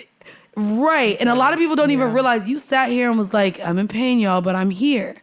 And that is just like, it's real. It's real shit that a lot of us have to go through a fucking lot and still put out good content and a product. But that's the beauty of, a platform like this, a space like this, where, like, I say it a lot, you guys are able to see, real people going through real things, but wanting to serve a bigger purpose in terms of, having a platform like this podcast to talk on real women's issues on a regular basis. Not women's, but just people issues on a regular basis. Bitch, I am 30. And not only she knows, and even your boyfriend wrote me like, go in there and be good, because I like cried all week. It hit me. I put my before and after with my weight, with my weight journey.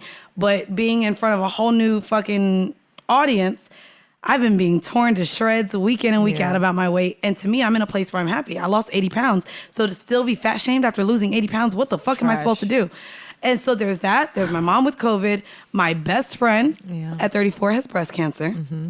I told her that. And so it's just been a lot. But also in a sense of wanting to communicate with you guys, making sure our chemistry is on. Even last week, being vulnerable to where, damn, maybe I didn't even take your feelings into account by my reaction or you and how, you know, we talking, I don't agree on shit. So it's a lot to also, people don't notice, yes, we have 1,000 employees here. No, it's really a lot, but I have to make sure that everyone is accounted for with their feelings. And I don't know if this is a Libra thing. Well, not always. We take in a lot of You don't always. I literally had this discussion with you 2 weeks ago about being selfish, being more selfish. Yeah. I mean, here we go with the astrology stuff. Libras have a tendency to be people pleasers. Well, where and you bite off more than you can chew. Right, you bite off more than you can chew. And you're trying to adhere to everyone else's feelings before yours and making sure that you're okay. Because, I mean, we are empaths and we're taking on everybody else's stuff and making sure they're okay. But at the same time, as you're taking on everybody else's stuff, you're not really making sure you are 100%. Right. On a daily basis. And also taking into consideration, you're not responsible for everybody else's aura. That's not your job. And I think for you, because you are such a caring person and you are such a loving person, by default, you're like, oh my God, what's wrong? What's going on? I can fix it. Let me fix it. Let me fix it. I have it all. No, I have it all. If I don't have it all, I'll get it all and then I can fix it. And everybody's looking at you like, Mandy, relax, bro. Like, just have a seat. It's okay. Right. We can all... Reassuring each other, ultimately, at the end of the day, for us is a part of the job. But taking care of ourselves is primary. Yeah. Like, you have to make sure you're good, and that's why I mean our daily check-ins are really important too. Because even talking I've been in that meditation book. I'm proud. Therapy. I'm really proud. You actually go to your therapist. I talk to my therapist every week. She left us from the gym and was like, I got a therapy session. We gotta go. Because seriously, I thank God for my partner, because he really drove that point home with me in the very beginning of our relationship, was the importance of having that outlet for mental and emotional health. Because as a man, as a Black man, I have no concept of the amount of patience, suppression of emotions and thoughts that go on a daily basis. The idea that when you leave your house, your number one objective is to make it home alive to your family, to be able to provide for your family, whether it's children, whether it's parents, whether it's grandparents, and understanding the undertaking of being a partner to someone who not only takes on, as a Libra, because he's a Libra like y'all, takes on the responsibilities of so many other people in his life on a daily basis, doesn't even process and know how to program himself to think of himself. And so as his partner, it becomes my job inherently to make sure he's good all the time and take care of him in some capacity. Not all the way. He's an adult. He's a grown-ass man.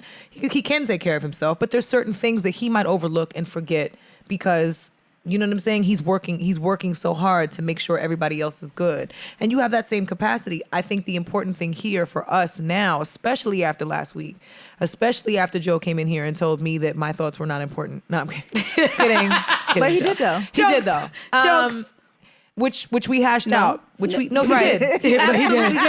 But he did. He absolutely did. When you're around people, and that's someone that we know, that's a person that we know and actually have a relationship with, that could sit in the room and look me in my face and tell me what I had to say was not important. Being able to decipher what's important and what's not, and what's important to absorb and what's not, is probably the most important activity and practice that you'll ever have as a woman, as an entrepreneur, as a person that exists in media and entertainment, is being able to decipher and discern between whose opinions to take as constructive criticism that you can use and you can use as fuel for productivity, and who to blatantly be like, honestly, fuck you, suck my dick, I'm cool. You have, once you get into a path of being able to discern who those people are, a lot of that noise will be quieted a little. It will never, it may not be silent, but it'll be quieted a little bit. The stuff about your weight, I have no, again, I can't relate to that feeling of getting to a place where you started out with a goal and you took so much time and effort and patience and invigoration to get to that place, right? Where you lost all that weight. That's amazing. Everybody good? Oh, yeah. Bye, Joe. We fine, Joe. Like, we're really fine. We're having a whole conversation. Don't worry, it's not important. He heard his name and popped right in. We're talking about periods, Joe. Don't worry. I heard you little daughter. We're fine. We're good, don't worry about My menstrual cycle is happening. Yes. Yes. Don't worry about it. Right. We'll make sure to call you for the passive aggression next time. I promise. We'll text you. I love that he's awake now. Right. But no, and you know what? I do want to speak to this because we're garnering not only a large woman audience, but for the men listening, someone telling me they would fuck me when I was fat or now is not a compliment. Someone telling me they men, would... Men, the PSA for our male listeners. Like, telling a woman you want to fuck her is not a compliment. It's just not a compliment. It's Stop just not. doing that. It's just not not a compliment. It's cringy. Letting me know I could get the dick and 80 pounds ago is not a compliment. It's harassment. But also to be fair, like, and with what you were saying and you, I had one friend to reach out to who also went through weight struggles, because at the end of the day too, as someone who has battled with weight, and like I said, it's just come down this week where it's been super, super hard for me. As someone who lost the weight that I lost, and I'm still being fat shamed or body shamed, and people have whatever opinions they have about my weight, as a woman, the last thing I want to hear from is someone who has never went through Correct. the battles and the taunting that women with weight, to the point where I was just supposed to be grateful that a man even wanted to give me dick because of my size. Which therefore I was told by women. Women told me this. Like, you bag too, I would love to see or you should be happy that a man wants you. I would love to see what those women's avatars look like, because when I go on Twitter and Instagram and I look at the women that talk shit, it's always the ones looking like Bebop and Rocksteady that have the most to say. Right. Yeah. No. For real. I want to speak specifically to any woman who is battling with weight, going through weight loss, but more importantly, because of quarantine, going with weight gain and not feeling happy about yourself, not feeling your best, like you are a human. And what we experienced last year was probably some of the hardest things that any of us will experience. And like I said, I could say I signed up for this by being a public person on this podcast and these platforms. But for the men and women who have the audacity, because that's what y'all have, hopping into my DMs and my comments with your opinions, for any of those people with the audacity, really take a step back before you have any type of, fucking energy to comment on a woman's body, whether she has children or does not. That's also very nasty. And I think, who was it? What celebrity had to read somebody this week? Oh, I can't remember, but there was a celebrity that came out and was like, how dare you talk about me not being a mother? You don't know if I'm even able to have children or not. There's a lot of things that there's thyroids, there's PCOS, there's so many reasons why women can be the weight they are, why they're not, why they have children, why they don't. Who that was? There was a celebrity. Did you see it though? Yeah. You saw it this week, right? And I can't remember the celebrity. And of course, Screen Man, this is something he doesn't care about because we're still on the Google screen. But and I'm sorry, y'all know I go for Screen Man. But I just want to speak that 3 hours later, we have nothing. There is Google on Olivia's fucking... Olivia's sound bites today. I had time this weekend. You are the Tom Brady of sound bites today, my dear. I had time. You really shout out to the Bucks going to the Super Bowl. I had time this weekend. No, but I do. Alex put up the mad emojis. My bad. I want to wrap this up, but just for any woman who's going through weight gain, weight struggle, their parents saying they look big, they gained weight again, they're losing. I was told I looked sick when I lost too much weight. So there's so many of us as women who literally will not be able to please the masses as far as what we look like, our body type. If we lose weight, we also have to deal with loose skin then. Yeah. Jesus Christ, this cleavage that y'all are getting, I've had an issue because I have all my loose skin in my tits right now. So like, there's just so much that as women. Well, they're great. They're looking all right. They're great. Yeah, this is why I had to put a bra. Yeah, this is terrific. But I do terrific skin. I just want to bring back to the fact that if you're a woman battling with your weight, if you're a man that feels like you have the audacity to speak on a woman and her weight, sit your ass the fuck back and just let us be great. We have a lot of shit to worry about, and goddamn it, I'm gonna go home and eat some carbs tonight just because I had this goddamn. You know what I mean? Shit, fuck you. But no, please just You can't have live and thigh-high let boots. life. You can't have thigh-high boots without thighs. Oh, well, I ain't gonna That's hold science. you. These thigh highs. That's science. This is what we doing. This is what we're doing. Yup. My thighs are not science. The way those titties is sitting is science, bitch. Is it really? Yes. Oh, I thought it was Victoria's Secret. That's what I thought. The secret is Science. There you go. All right, fuck y'all. All right, do we have any more Freshly Squeezed? We have evergreen the fuck out of Freshly Squeezed. But you know what? Squeezed was We are all over the evergreen place. as fuck today. Yeah. We're evergreen as fuck. Speaking of evergreen, we got to talk about the turf. We got to talk about football last night because Y'all know I watched that after I got Because- fucked good, but yes, I watched football. I did.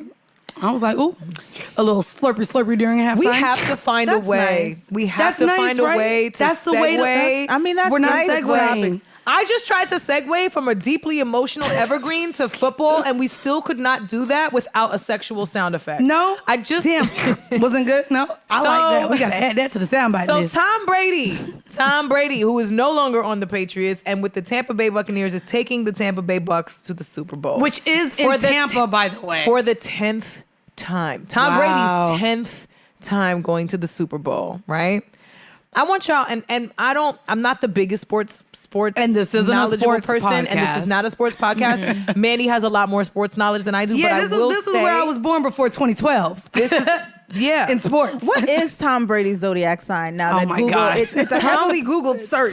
Also, I would like us to pull up what where Tom Brady went to school first of all, because he didn't go. Oh, that makes sense. there. Leo. Yep, Leo. Leadership, fire sign. That's that makes fire. all the That's that sense. leader. That's that Okay. leader energy. Leave it to a woman podcast to pull up the zodiac Yep. sign of Tom But Brady. Tom Brady. It was the most. It was the most. I want to know. searched. I want to know where Tom Brady went to college, and I also want to know what number Tom Brady was in the draft. Are we because doing numbers? These are important. I'm telling you why. Numerology, I'm telling you why it's astrology, important. University yes. of Michigan. Okay, so he did actually go to a school that's known for Yeah, that's football. a big school. So, but what number was Tom Brady in the draft? Because your boy was coming up from a far ways back.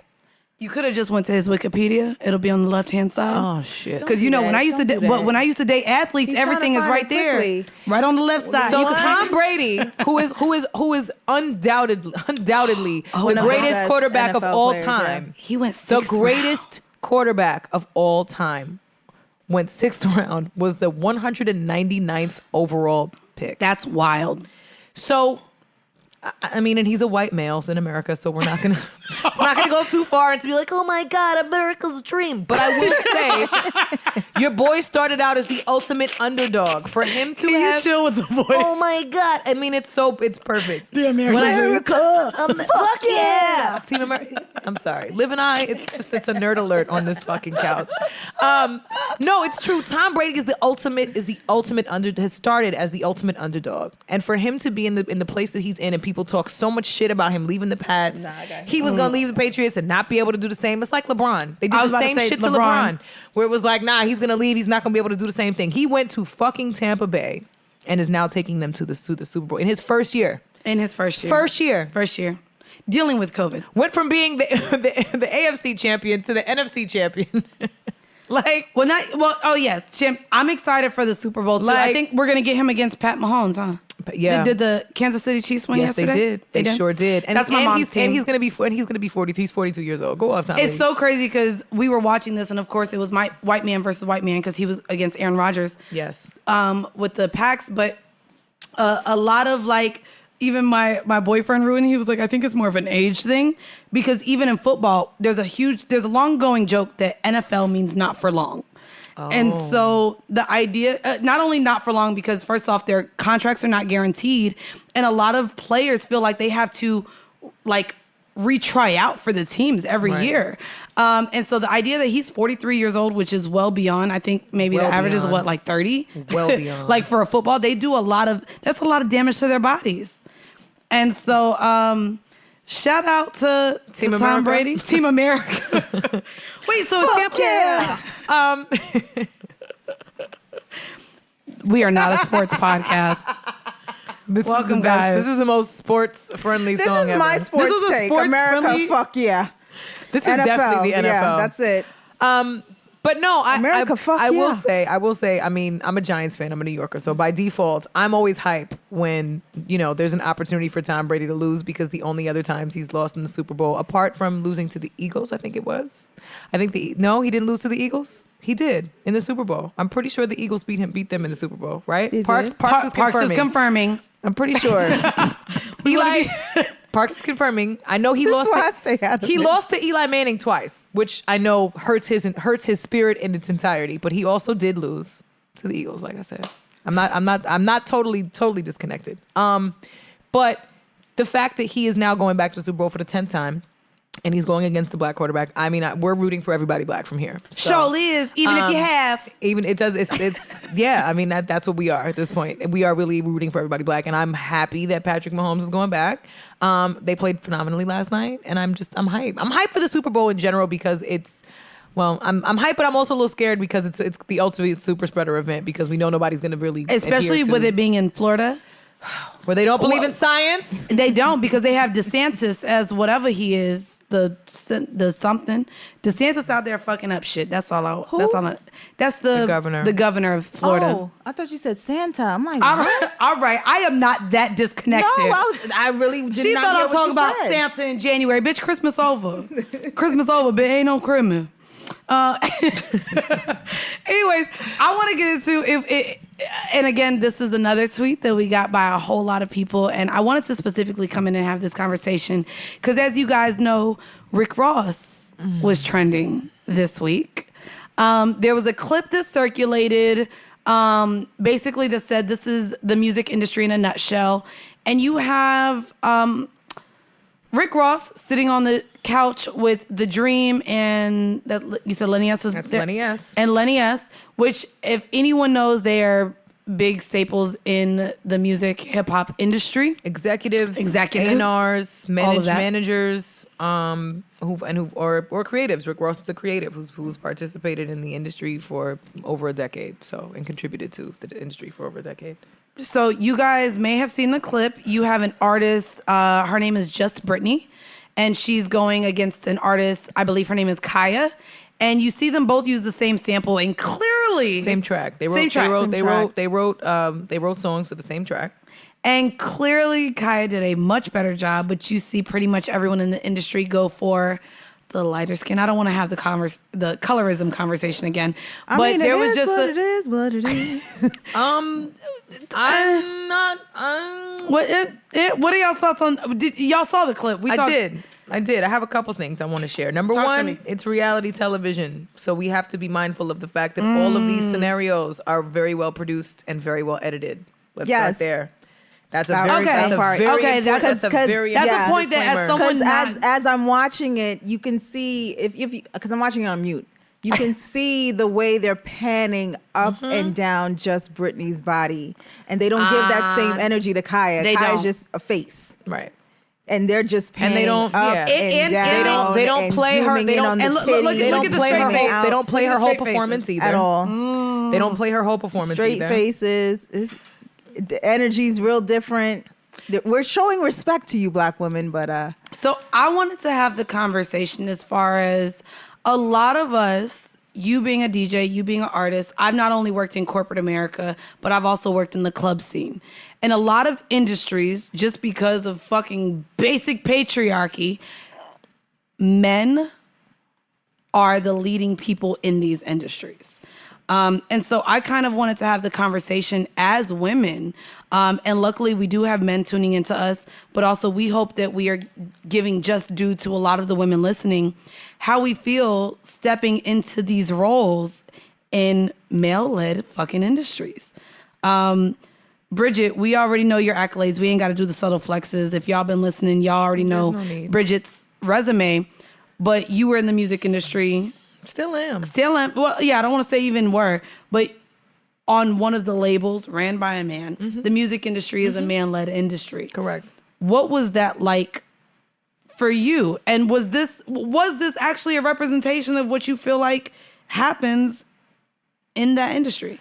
I'm not going to sit up here and make excuses for the these superficial decisions that I think get made in terms of artists now, because I think now it has less to do with talent and more to do with social media than anything else. And so I will say that's the turn that the industry took maybe 12 years ago when I first entered the industry, unfortunately.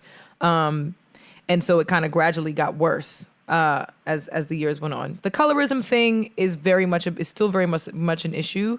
But I think the bigger personality and presence that you have, and the timing in which you're launched, I think are still hold much more weight, because, you know, we can say what we want about, you know, a light-skinned girl making a splash, but we can take beautiful brown women like a SZA or an Ari Lennox, who have the same star power, same if not more talent, that are still making the same amount of waves that some of these other artists are in the same field, in the same bracket that you would put in the same genre, be it a Kehlani or right. I'm trying to think of somebody else that would still resonate in that sphere. And I do feel like Liv has even shared. We talked about even DJing at one point being more male dominated, and at one point, I mean, still is. Okay, my bad. The point's still here. It still is, and the women and a lot of the female DJs that we've seen are the spacebar DJs,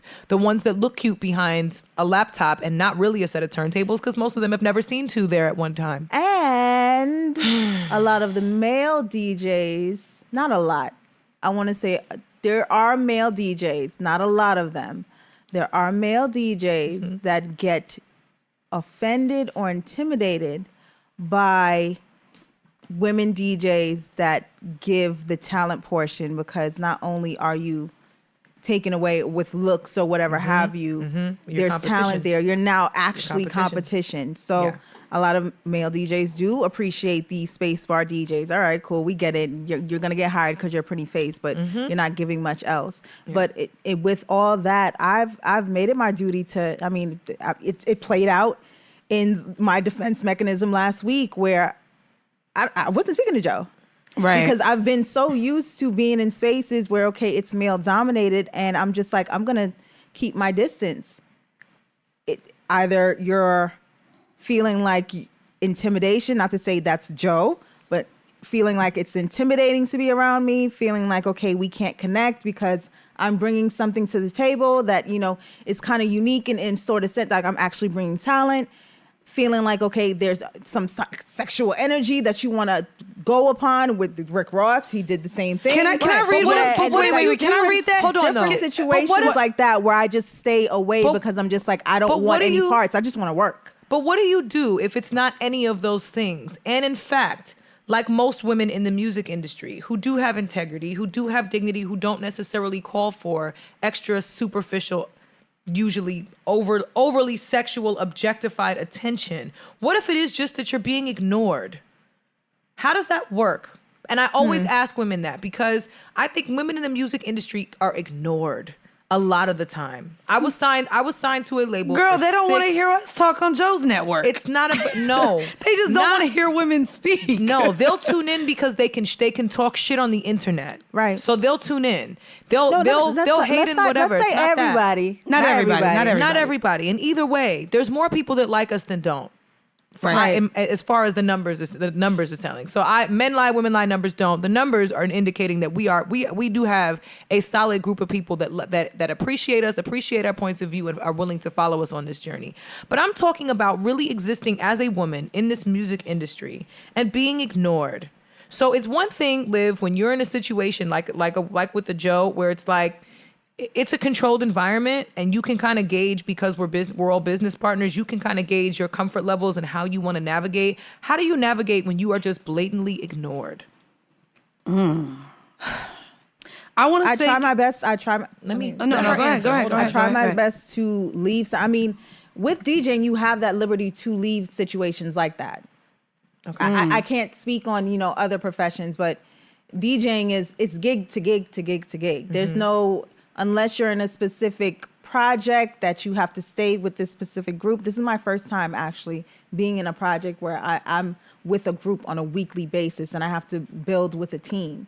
Other than that, it was just like, okay, this gig is coming up and we're leading up via email correspondence, and then the day of or the weeks of or the week of, we're corresponding. Okay, it might be a little uncomfortable with such and such, but all right, once this gig is over, we're on to the next, and maybe I'll see them again, maybe I won't. So I was never in an environment where I had to stay very long. So I was afforded that opportunity. Okay, this is uncomfortable, but I know at the end of the day, I can leave. It's very temporary. And that's the thing. A lot of women don't have that. I mean, even if I go back to, I was a bartender for 7 years. I bartended in Atlanta, South Beach, Orlando, and here in New York. And I won't say the gentleman's club that I was at, but I had a very uncomfortable experience with my boss, who was in charge of the schedule, to where I wanted to start showing up late because there would be advances made before the rest of the girls got there. And a part of it was like, if this is what all the girls are doing and I'm not going to be on the schedule. And it started just so that I wasn't uncomfortable in a space, I would show up late just because I wanted more eyes and more people in the building before I was left alone. But to be fair, that happens in corporate. It happens specifically food and beverage or nightlife, where you have men execs and men bosses who use sexual advances almost as an intimidation factor, to where I have to pay my bills, so of course I want to be on the schedule next week. Right. So unfortunately, a lot of women flirt back and give just enough to hopefully please whatever fucking man that they're working with, to make them, their ego, comfortable, even if it makes us uncomfortable. I want to read an excerpt. This came from an interview that Rick Ross had with the Breakfast Club. And it says, during the original radio interview, the rapper revealed why he has never signed a female rapper to his record label, MMG. You know, I never did it because I always thought like I would end up fucking a female rapper and fucking up the business, he said. I'm so focused on my business, I gotta be honest with you. You know, she looking good. I'm spending so much money on her photo shoots. I gotta fuck a couple times. Nigga, you have no self-control? Like none? I don't know. Okay. I know we don't normally do this often. I do want to call a friend. Before we do that, I would like to add a little bit of context. Oh, give us context. I would like to add a little bit of context. Give us context. Female artists are expensive. Very expensive. We are expensive. Okay. Financially, we are a very hefty financial undertaking. We are. Okay. I know a lot of management teams that don't take on a lot of female artists because it costs a lot to develop a female artist. Okay. And also, a lot of men are not equipped to handle what it takes to properly manage a woman, period. Because managing a female artist is you're managing a woman.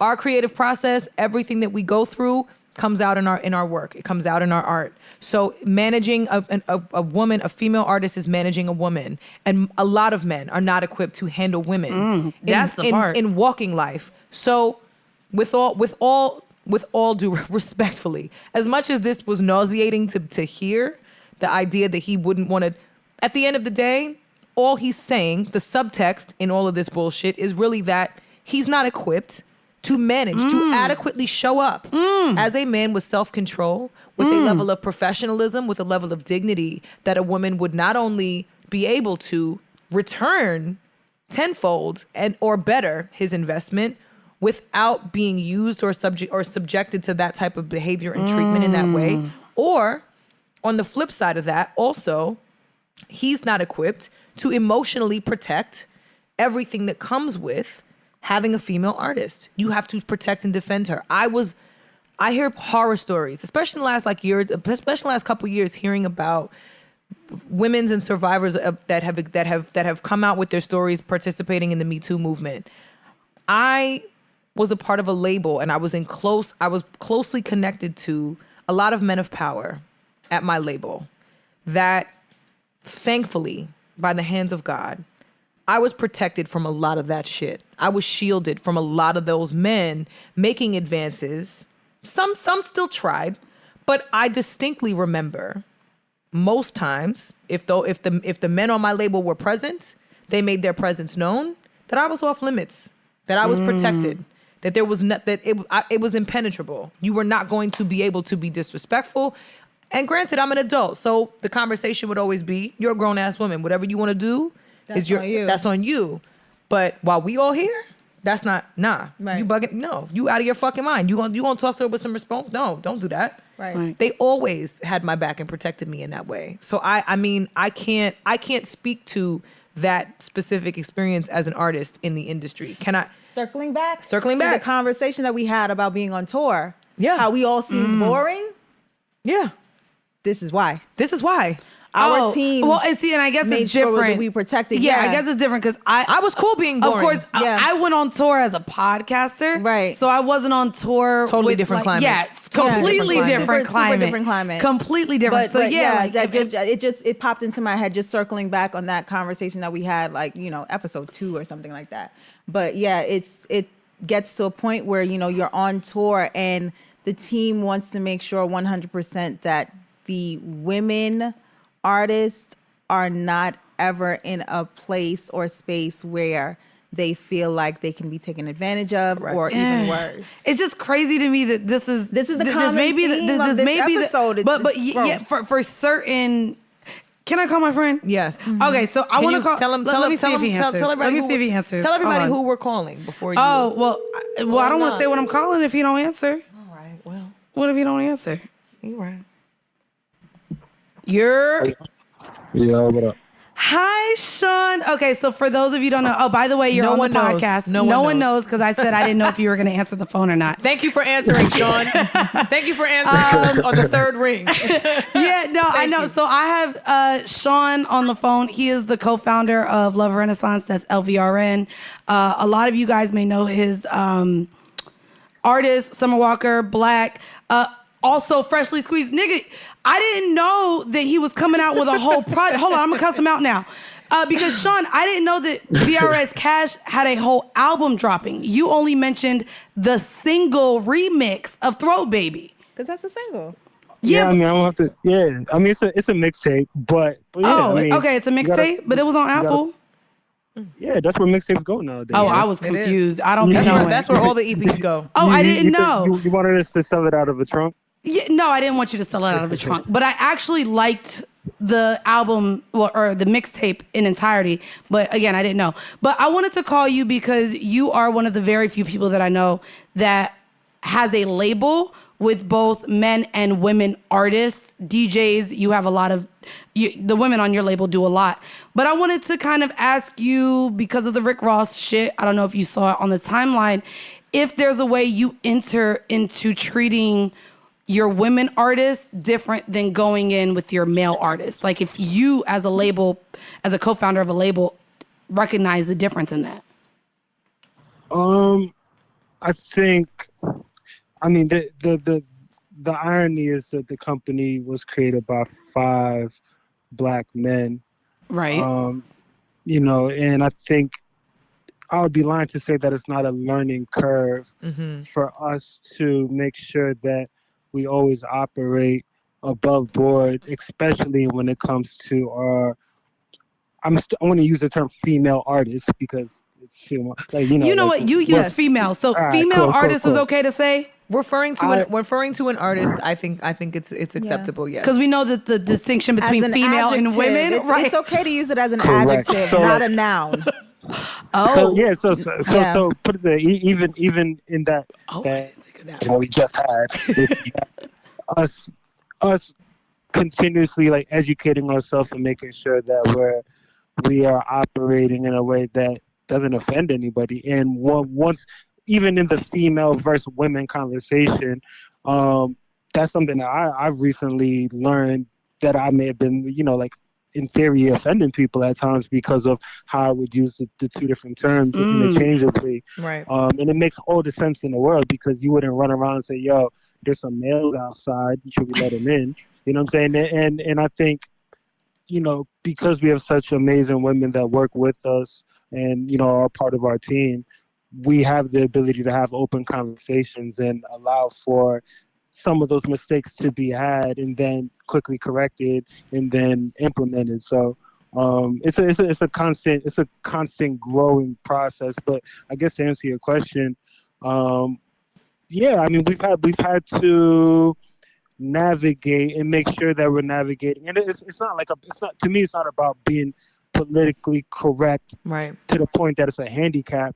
It's about being mindful of some things that you'll just never understand. I love for the men listening, listen to that. Mindfulness. The mindfulness. Like, Yeah, 'cause I mean, even that Important word. word. Right, yeah, because I can't save the world, but I can Right. be mindful of what I don't understand and what I can help to make easier, especially on an act that is under our umbrella, because for us, like, we're all about protecting our artists. Absolutely. We just had that conversation. And I mean, coming from the background that you do in terms of really taking that mindfulness to the next level with your clients and with your acts, what are some of the ways that you find the treatment is different? Not necessarily from the treatment from your camp, but the treatment that is received, the difference between the treatment that's received from your male artist versus your female artist. Do you find that the energy is different? The energy you receive when marketing them, when creating projects around them, when venues, everything. when in any approach, do you find that within the industry the treatment is different for your female artist versus your male artist? Well, interestingly enough, I think there's a lot more. We treat our female artists a lot more delicately, naturally, and I think the industry does in a certain sense as well. Because, for instance, if Black had to go do something tomorrow, I'm not thinking about hair and makeup as much as I am. We just talked about that too. Right, if Summer does, right? So, like, just I don't think it's a sexist thing or a sexist concept, but the amount that it may take to move around one client versus the other may be damn. Y'all just spoke to this in real life. Well, yeah, but I mean, in terms of representing them when you're when things are being pitched or things are, I don't mean in terms of management on your side of things. I mean in terms of how the industry perceives and receives what you're doing. So, case in point, Summer Walker is with Childs, which is an incredible, beautiful blessing. Do you think that the industry is not equipped? The same with Cardi B. Not mentally. The industry is not equipped. They're not for mentally. women. They're not to dealing with women. Well, not to, but it's but hear me out. Hear me out. There's actually, without going into detail, there's instances in which we may or may not have been in talks with a certain, let's call it a brand or a partner or a potential partner, and because Summer chose to, and we respected the timeline in which she wanted to tell the world or not tell the world that she was pregnant. And you can tell that certain brands are now walking or in that moment had to walk on ice, because it's almost like, wow, what are we getting into? But she's a strong, she's a woman pregnant. That is a thing that women... It's going to happen. They never planned for that. But hear me out. But I mean, for us, I remember having a conversation saying, I'm trying to make sure that I make it vague as possible. Yes, absolutely. Please be vague. You can. You definitely can. If somebody were to take a certain type of deal off of the table because a woman was now with child or bearing child, you're jerks, because you can't speak all this body positivity thing and then have a woman that is going through the most beautiful transition in her life and not allow her to be able to show her body, especially if it is something as revealing as swimwear or lingerie or even if it's fucking sweatsuits, who cares, right? But that shouldn't be a deterrent from being able to work with an artist, right? But you can tell, men and women that work at certain places or just belong to certain entities that they feel like they become confused on where their allegiance lies. You have to have those and I remember having those conversations you should want to do this more because this makes it even doper. You know what I'm saying? Like, Absolutely. you become less sexy because you may have child. Nah, like that's and we talked about this. Yes. Right? Yes. And that's like the vague version of like, there's opportunities that I feel like it takes strong people on the commercial end to see that you can actually make statements by breaking the mold of what is sexy. I just hate that as women we're still breaking the mold, and breaking the mold is being pregnant. Regular degular shit. No, but hear me out. Like that's regular. Wait, Sean. I also got an artist named OMB Bloodbath from Houston, who R&B Bloodbath. Who is she's gay. Like, I guess that's like let me just say she's gay. Yeah. And she's lesbian. You know, like, but like for me, and she like, I think I've said this to her before, but like, yo, like in 5 years, I see her like cover of like front row Paris Fashion Week cover girl, but she is from the hood. She is masculine presenting in theory, but I think we're gonna end up in a world in which that doesn't matter to cover girl, and we can still go and get that bag. You know what I'm saying? So while she is who she is. When it comes to star power, that was something interesting because we were discussing the clip that's going around with Rick Ross and Lenny S and Dream, with the two women from the reality show that was very short lived. And thank God it was short lived because it made everybody involved look really superficial, really sexist, and borderline colorist, if we're being honest. And so that too.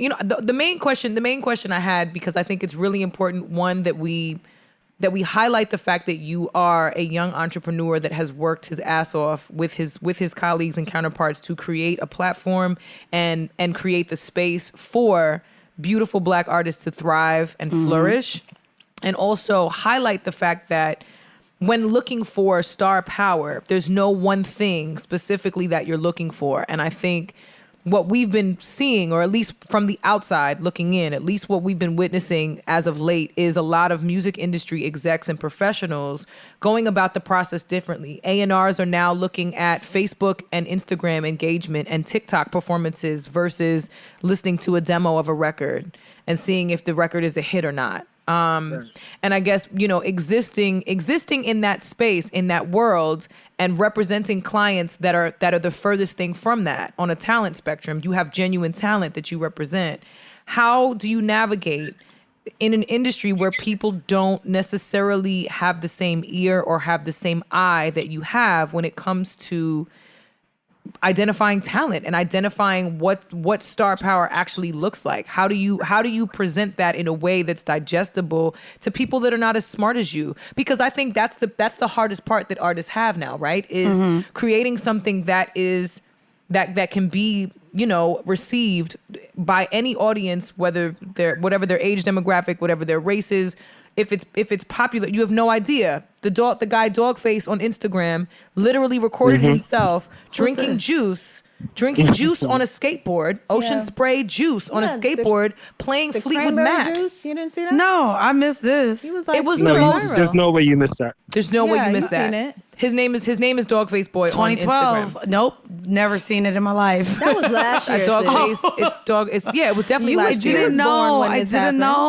It was last year. Not I was born when this happened. You live in a different algorithm. Yeah, it's a different algorithm. Sean, not you too. No, I mean, but seriously, in those moments, in those spaces, how do you, for when you're surrounded by other professionals that operate and function on your level without actually having the talent capacity that you can recognize, how do you navigate that with your artists? I mean, I think for us, one, naturally, and I guess because it's natural, like we've tried to stick to it, even given the opportunity to not have to anymore, is that we tend to find all of our artists in their infancy. Like we never even had the budget to go and chase the artists that everybody's chasing because our money didn't work the same way. Now your money do. Well, that also means you're not looking for the ready-made thing, right? So exactly. So that's different. So with that being said, it's like we've kind of naturally trained ourselves to have to be fans of an artist, not solely fans of the potential of lightning in a bottle. I think for us, we've always just like wanted to make sure that all of our acts are so prepared to get lucky. Like if you get lucky, you get lucky. But being prepared for the moment that you get lucky couldn't be better. You know what I'm saying? Absolutely. And maybe that luck is LeBron James tweeting some random shit, or maybe that luck is we see LeBron fucking up Black's lyrics. We see it. It's okay. All the time. It's okay. And shout out to Black. If y'all don't know, it's 6 Lack as well, but he don't like it as 6 Lack.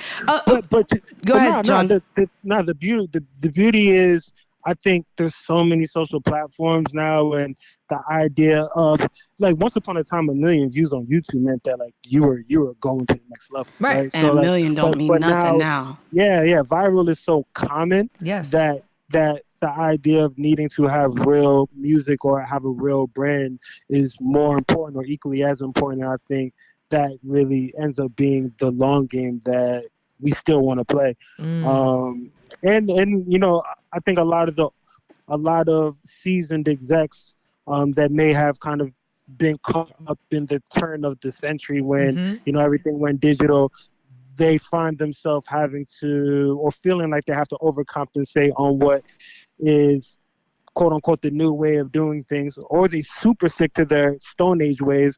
But very few of them find that same hybrid that we kind of like tend to thrive in. And Yellow bonus? What? No, sorry. Okay, that wasn't it. I know. You're talking about viral and how these bitches ain't getting right. Sean, you know, I could talk to you for hours and decades on this, but I wanted to thank you because I do know that you and everyone over at Love Renaissance LVRN are just dope, but definitely I know that you're taking the strides to making sure the women underneath that umbrella feel comfortable in that environment with everything that women just have to go through, period. Yeah. So I know I got to get back to potting, but but we did want to thank you. We really appreciate your insight because you know we want to continue the narrative that Black women are protected in this industry, that they are heard, that they are because supported. That Rick Ross shit showed everything, but it's an edited clip, so we don't have reality TV. There's gotta be more to it, but we are grateful. I'll hit you later, Sean. Thank you for joining us. All right, cool, no doubt. All right, bye. Yeah, man. I like that we were able to give kind of another narrative because this is just that we are all being like. We're what is it? Prey to the predator? Yes. That's not science, right? Anyway. It's absolutely science. That is like the most scientifical science thing. Is it? Yeah. Yeah. That's like biology. Yeah. I ain't like none of them class. Biology, chemistry, all that shit. Them was my lowest grades. But anyway, though. Except she gonna come in here and talk about chemistry on this couch, right? Which is we science. do need chemistry, but that's like a different type of. It's a different type of science. It's a different type social of science. energy. Social science. Energy is not science, right? Energy is when you talk about energy energy fields. Yes, ma'am, I don't like cess magnetism. You know what? I will always give this to Mandy. I don't like cess face. Whenever she hits a hill, she will die on that motherfucking board. Let me tell you, she will die. I be dying on my heels. She gonna take these thigh-high boots and die in that dirt and climb uphill. You understand? The funeral, the wake. I'm dying, baby, because that's how I feel, baby. Real recognize real. If you real, you feel me. All right. Jesus Christ. Thank you. We're gonna shout out to Sean. What's his last name? I don't even know Sean's last name. So I don't know his government, but it's Famoso. Sean Famoso. I know Famoso ain't really his last name. Of Love Renaissance, LVRN. For those of y'all who are not familiar, runs a label that's in charge of responsible for the beautiful Summer Walker and Black. I do want to shout out to the other co-founder is Justice. Okay. But he be on Joe Budden podcast so much. I said, this ain't the Joe Budden pod. I said, Sean, we need you because I ain't bringing Justice right onto the show. Yes. So shout out to Justin, Maria, literally the whole LVRN, Love Renaissance, Tunde. Yes. Shout out to everybody on Love Renaissance. Yes. I guess before we get out of here, I've been watching some TV. Did you watch Tiger? Did you get into it? I watched Tiger. I didn't. She hasn't gotten into Tiger. Okay, so we'll wait. We'll talk about it next week. I do want to say for those of you looking for something new to watch, this was a really odd couples like laid up cuddling type of movie to watch. But I watched The 24th. It's on Amazon Prime. And like I was talking to you guys earlier about how much we haven't been taught about Black history. It's about, if you could pull it up, it's the 24th. No, not anniversary. Oh yeah, I don't know what you're looking up. That's a cartoon. But it's called the 24th. It looks like a good cartoon. Yeah. Honestly. So it's called the 24th. It's on Amazon Prime, and it's talking about actually one of the deadliest massacres that happened in U.S. history in 1917. It's an army of Black soldiers who felt like they were not treated as men, even though they were serving the country. And they went on a kind of massacre shooting spree. And they killed 11 civilians. They killed 4 or 5 people who were in the shooting, the cop shit. And then also 3 army people that they didn't know. Oh, wow. But basically 41 of them ended up being sentenced. Can I get those numbers right? I believe 41 of them ended up being sentenced to life of pretty much giving whatchamacallit, and 13 of them were executed. The Houston riot of 1917. I'm so my blackity black ass. No, about this. that's what I'm saying. I am too. Because I said I literally said public school system did not do us justice. Again, No. this was in 1917. No. It was a massacre, but it's a part of U.S. history where it was. What does it say again? What else happened in 1917? Was it the Spanish flu? So Something else happened in 1917. Well, there Let was me a look it war up. where basically they wanted the opportunity to go fight in France. Them going to be soldiers in France was pretty much the narrative of the show. Right. And also the problem that at The this U.S. time, entered World War I. That's why there we go. Nobody. There we go. World War I. April 6, 1917. I knew something else was going The on. narrative and they of just- this show, though, That was 2 days guys, before my birthday. it was the fact that men could fight That's a for lot this of fire. country. That's a lot. It was the fact that men could fight for your rights. It was the fact that men could fight for holding justice and making people accountable for their actions, but at the same time, Women could not vote. not being viewed as men. Right. So they're like, we fight for this country, we fight for the rights, and yet the white men still did not view these Black soldiers as men. Yeah. And it was just shot so beautifully. This goes to Joe if you're watching us on YouTube. But it was just such a beautiful show. If you guys can watch the 24th on Amazon Prime, it takes place in Houston, Texas, which is also Atlanta #2 because they are outside. Yes. But yeah, did y'all watch any shows this week? American Skin. I went to go see American Skin. See it. Yes. Did you see it too? I rented it on Amazon Prime because I don't like going outside. I got really. I know. Well, we drove to New Jersey for our date night to go to iPick. Yes, I pick in the Jersey. We went to Fort Lee, which was fun. It was nice. And there weren't that many people there, so it was great. It was everything was clearly socially But distanced. this movie, though, I was angry.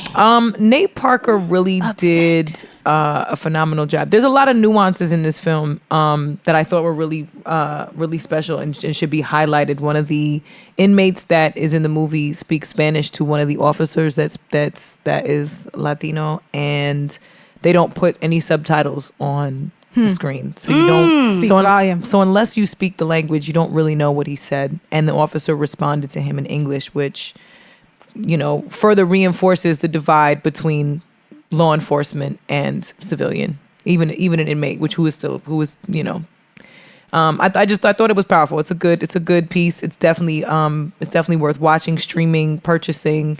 Written and directed by Nate Parker, who also, for those of you who don't know, played Nat Turner in Birth of a Nation. Right. Yeah. Birth of a Nation. I like the shit that he's just a part phenomenal of. piece, and Absolutely. I mean, I'm trying my best. Let's do to it. be able to I want to get him on here to discuss, because there were that'd be so many great. moments of this film where I found myself not only choked up but also enraged. You guys don't feel like this is too soon? Like I know, No, like it's never too soon. So it's No. weird though, because for me watching a show, like I just talked about something that happened in 1917, and a lot of people saw the syrup with Queen and Slim. Right. You guys don't feel like this Queen type and of Slim- depiction of it's police brutality. It's unjust that you killed somebody, and now as the unjust, sorry, and then as African Americans, we taking over what the Blue Lives Matter looks like. Like I don't know. You guys don't think that this is too soon? No, and I'll tell you why. No? Because Okay. there is a dialogue that takes place between Nate Parker, his comrades, the inmates, and the officers that provides some perspective and context about the idea that we talk about where Black men are concerned every day, where they just want to make it home. Right. And police officers only ever just want to make it home.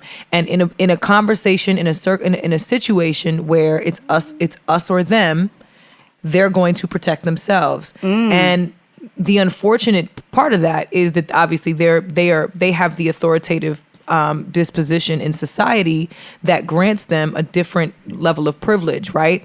The other thing that I did want to point out is that Nate Parker's son in the film is attending a private school, and there's a scene in the very beginning where he's reciting to his other friend, another young Black kid. He's reciting the law about being able to express yourself and protect yourself against law enforcement, that's the law. And Nate Parker has to come in and explain I understand. I hear what you trying. I'm gonna let you finish. Did you watch it, Liv? Yeah. You watched it. I haven't watched it yet. You gotta watch it. I was You gotta watch it. Underwhelmed, and I actually hated Queen and Slim.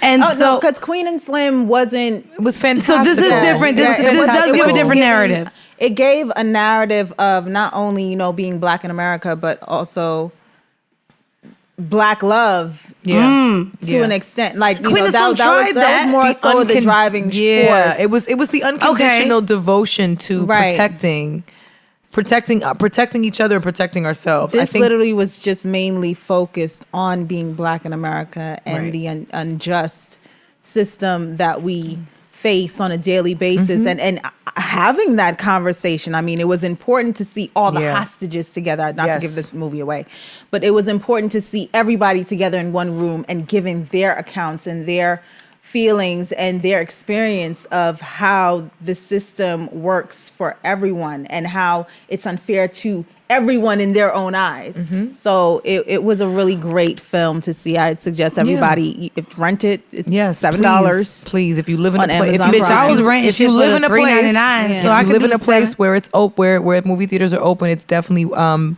want to check it out. watch, because I do think that as much as, and I have my own sentiments surrounding the infrastructure, the systemic racism that exists. I won't say I have a problem with police or law enforcement, but I will say I do have questions and concerns about some of the protocols that I do know exist that are in place.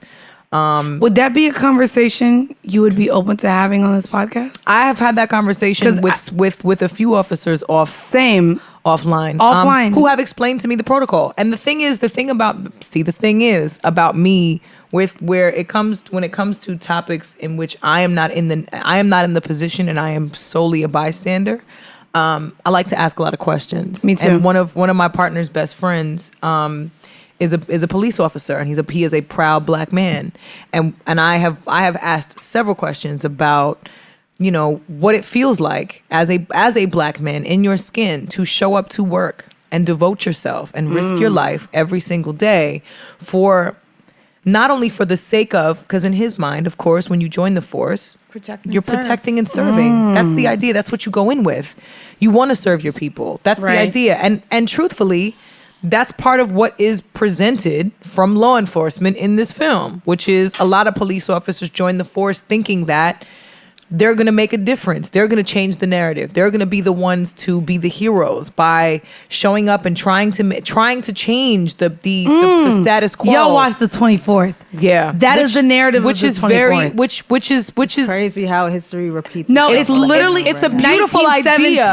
It's a beautiful idea. You're telling me this that is the narrative, but of what Black officers are probably experiencing right now. But you're not going to change the narrative when the shoe's on the other foot. When you're not, and I think that's the part that this film portrays very well and displays very well, which is ultimately that every single person, whether you have on a uniform and a badge or not, is a human being. And in the moment, sometimes your human response fails you.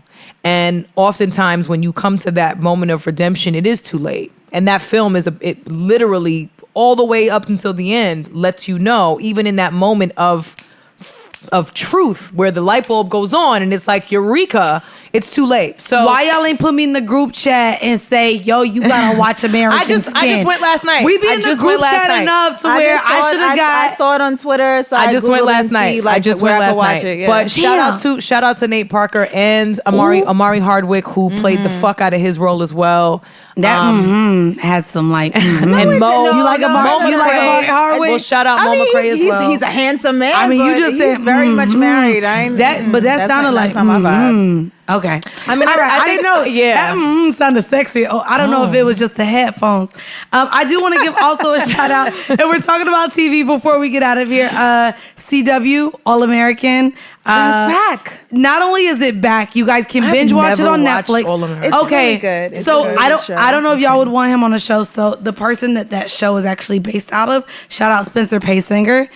He helps with the production, the writing of it. I think it's amazing. It's based on his story, so he's very into what it is. Of course, now it's becoming a show, so it's getting deeper into just narratives as far as what would be entertaining. Past his story, right? The first season was his story. It's his story. So that's Spencer Paysinger. Again, shout out to him. But this show is actually, there's so many just nuances within this. And of course, this is the West Coast. This is growing up in LA, Compton, then you have the hills. Like, it's maybe a different story than what maybe we can experience here on the East Coast. Completely different. It is. I mean, I'm looking at it and I'm like, It's the black super girls, West Coast. the black It's super girls West in New Coast. York do not look like that. It's super West Coast. But They look all comfortable. And that part. They got that on part. t-shirts, no jewelry. It's very simple. Wait, New York bitches just wear jewelry all the time? That's the thing? Oh, wait, I didn't. You know what's crazy? I went to a photo shoot. They had. Listen, I went to a photo shoot and I had had BK earrings. I had this very. This like, I've everybody had this will nameplate know since I was your 16. name. Yes, Because all the time. Yes. Yes, Oh. lots of jewelry. So I didn't know that. The tennis bracelet, The and the X X and O's. Yes. Yeah, the X and O's and necklace set. Yeah. Okay. Well, anyways, CW is back, and it actually really is. If you haven't even caught it yet, you can binge watch it on Netflix. Yeah. And it's good. But the new season just dropped. It's airing on the CW, which used to be WB, I believe. Yeah. But yeah, you guys can check it out there. I also think it's great. All so American. I'm glad that we're all watching stuff that kind of is It's black. based on not only black, but based on like real life shit. Yeah. Real life shit. I mean, we the money makers. Where the y'all. money reside. These black Where the stories. Oops, say Where the it. money reside. Don't say Where it. the money reside. Where the money reside. White guilt, y'all. All right, well, I do want to, again, y'all know I love my shout outs. Let me shout out to the Twitter sphere and those of you who interact, because me and Liv for sure will respond. I do Bridget too. be getting on, but me and Liv we will pull her in. respond. No. I be responding to y'all. The Twitter folks really be looking out for us. And No, they really they're do. amazing. First off, they produce us at this point. They say what topics we must talk Facts. about. They're the producers. They're the producers. Shout out to the Twitter producers and everyone who watches us on YouTube. And again, maybe you're not able to enjoy all of the like plugs that Liv gives with the music, but if you listen to us on the what? Apple Podcast Or SoundCloud. SoundCloud. Yep. Listen to us. Y'all can hear what's going on. How we getting out of here, Liv? We're going to continue with the Do mix. it because, this mix is going to be on SoundCloud I got as well, proved so. wrong. Make sure you Go follow with Shanti. Yeah, make sure you Ashanti, follow. which was my friend. Make sure you follow Olivia Dope on SoundCloud and Apple. Thanks. This is Thank an you. 8-minute mix. Y'all don't even know. It's 8 minutes. Y'all could clean your whole house in 8 minutes. This is one of Keisha's right here. best. I feel like no, you can't. You can okay, clean maybe just your kitchen. in New York City. You New can York. sweep. In New York City, you could probably sweep. Your whole house in Yeah. 8 minutes. Okay, my bad. That way. There we go.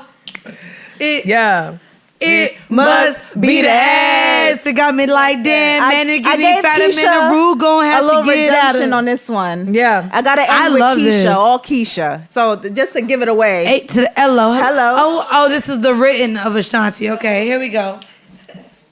Shout out to Murder Inc. for putting on for New York. Shout out to you guys on the 2001 JBN. and 2005. Shout out to all of y'all hating us on the Instagram, the YouTube. The YouTube.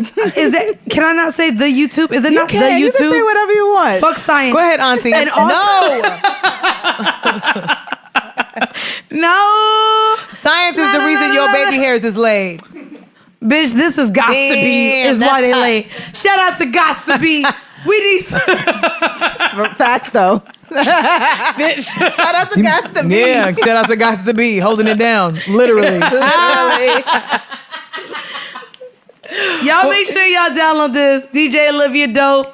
This her mix, y'all. She did this. The rest of this mix is just Keisha. Because That's Keisha okay. does She have those hits. She got hit. She needed redemption. She needed redemption. Ooh.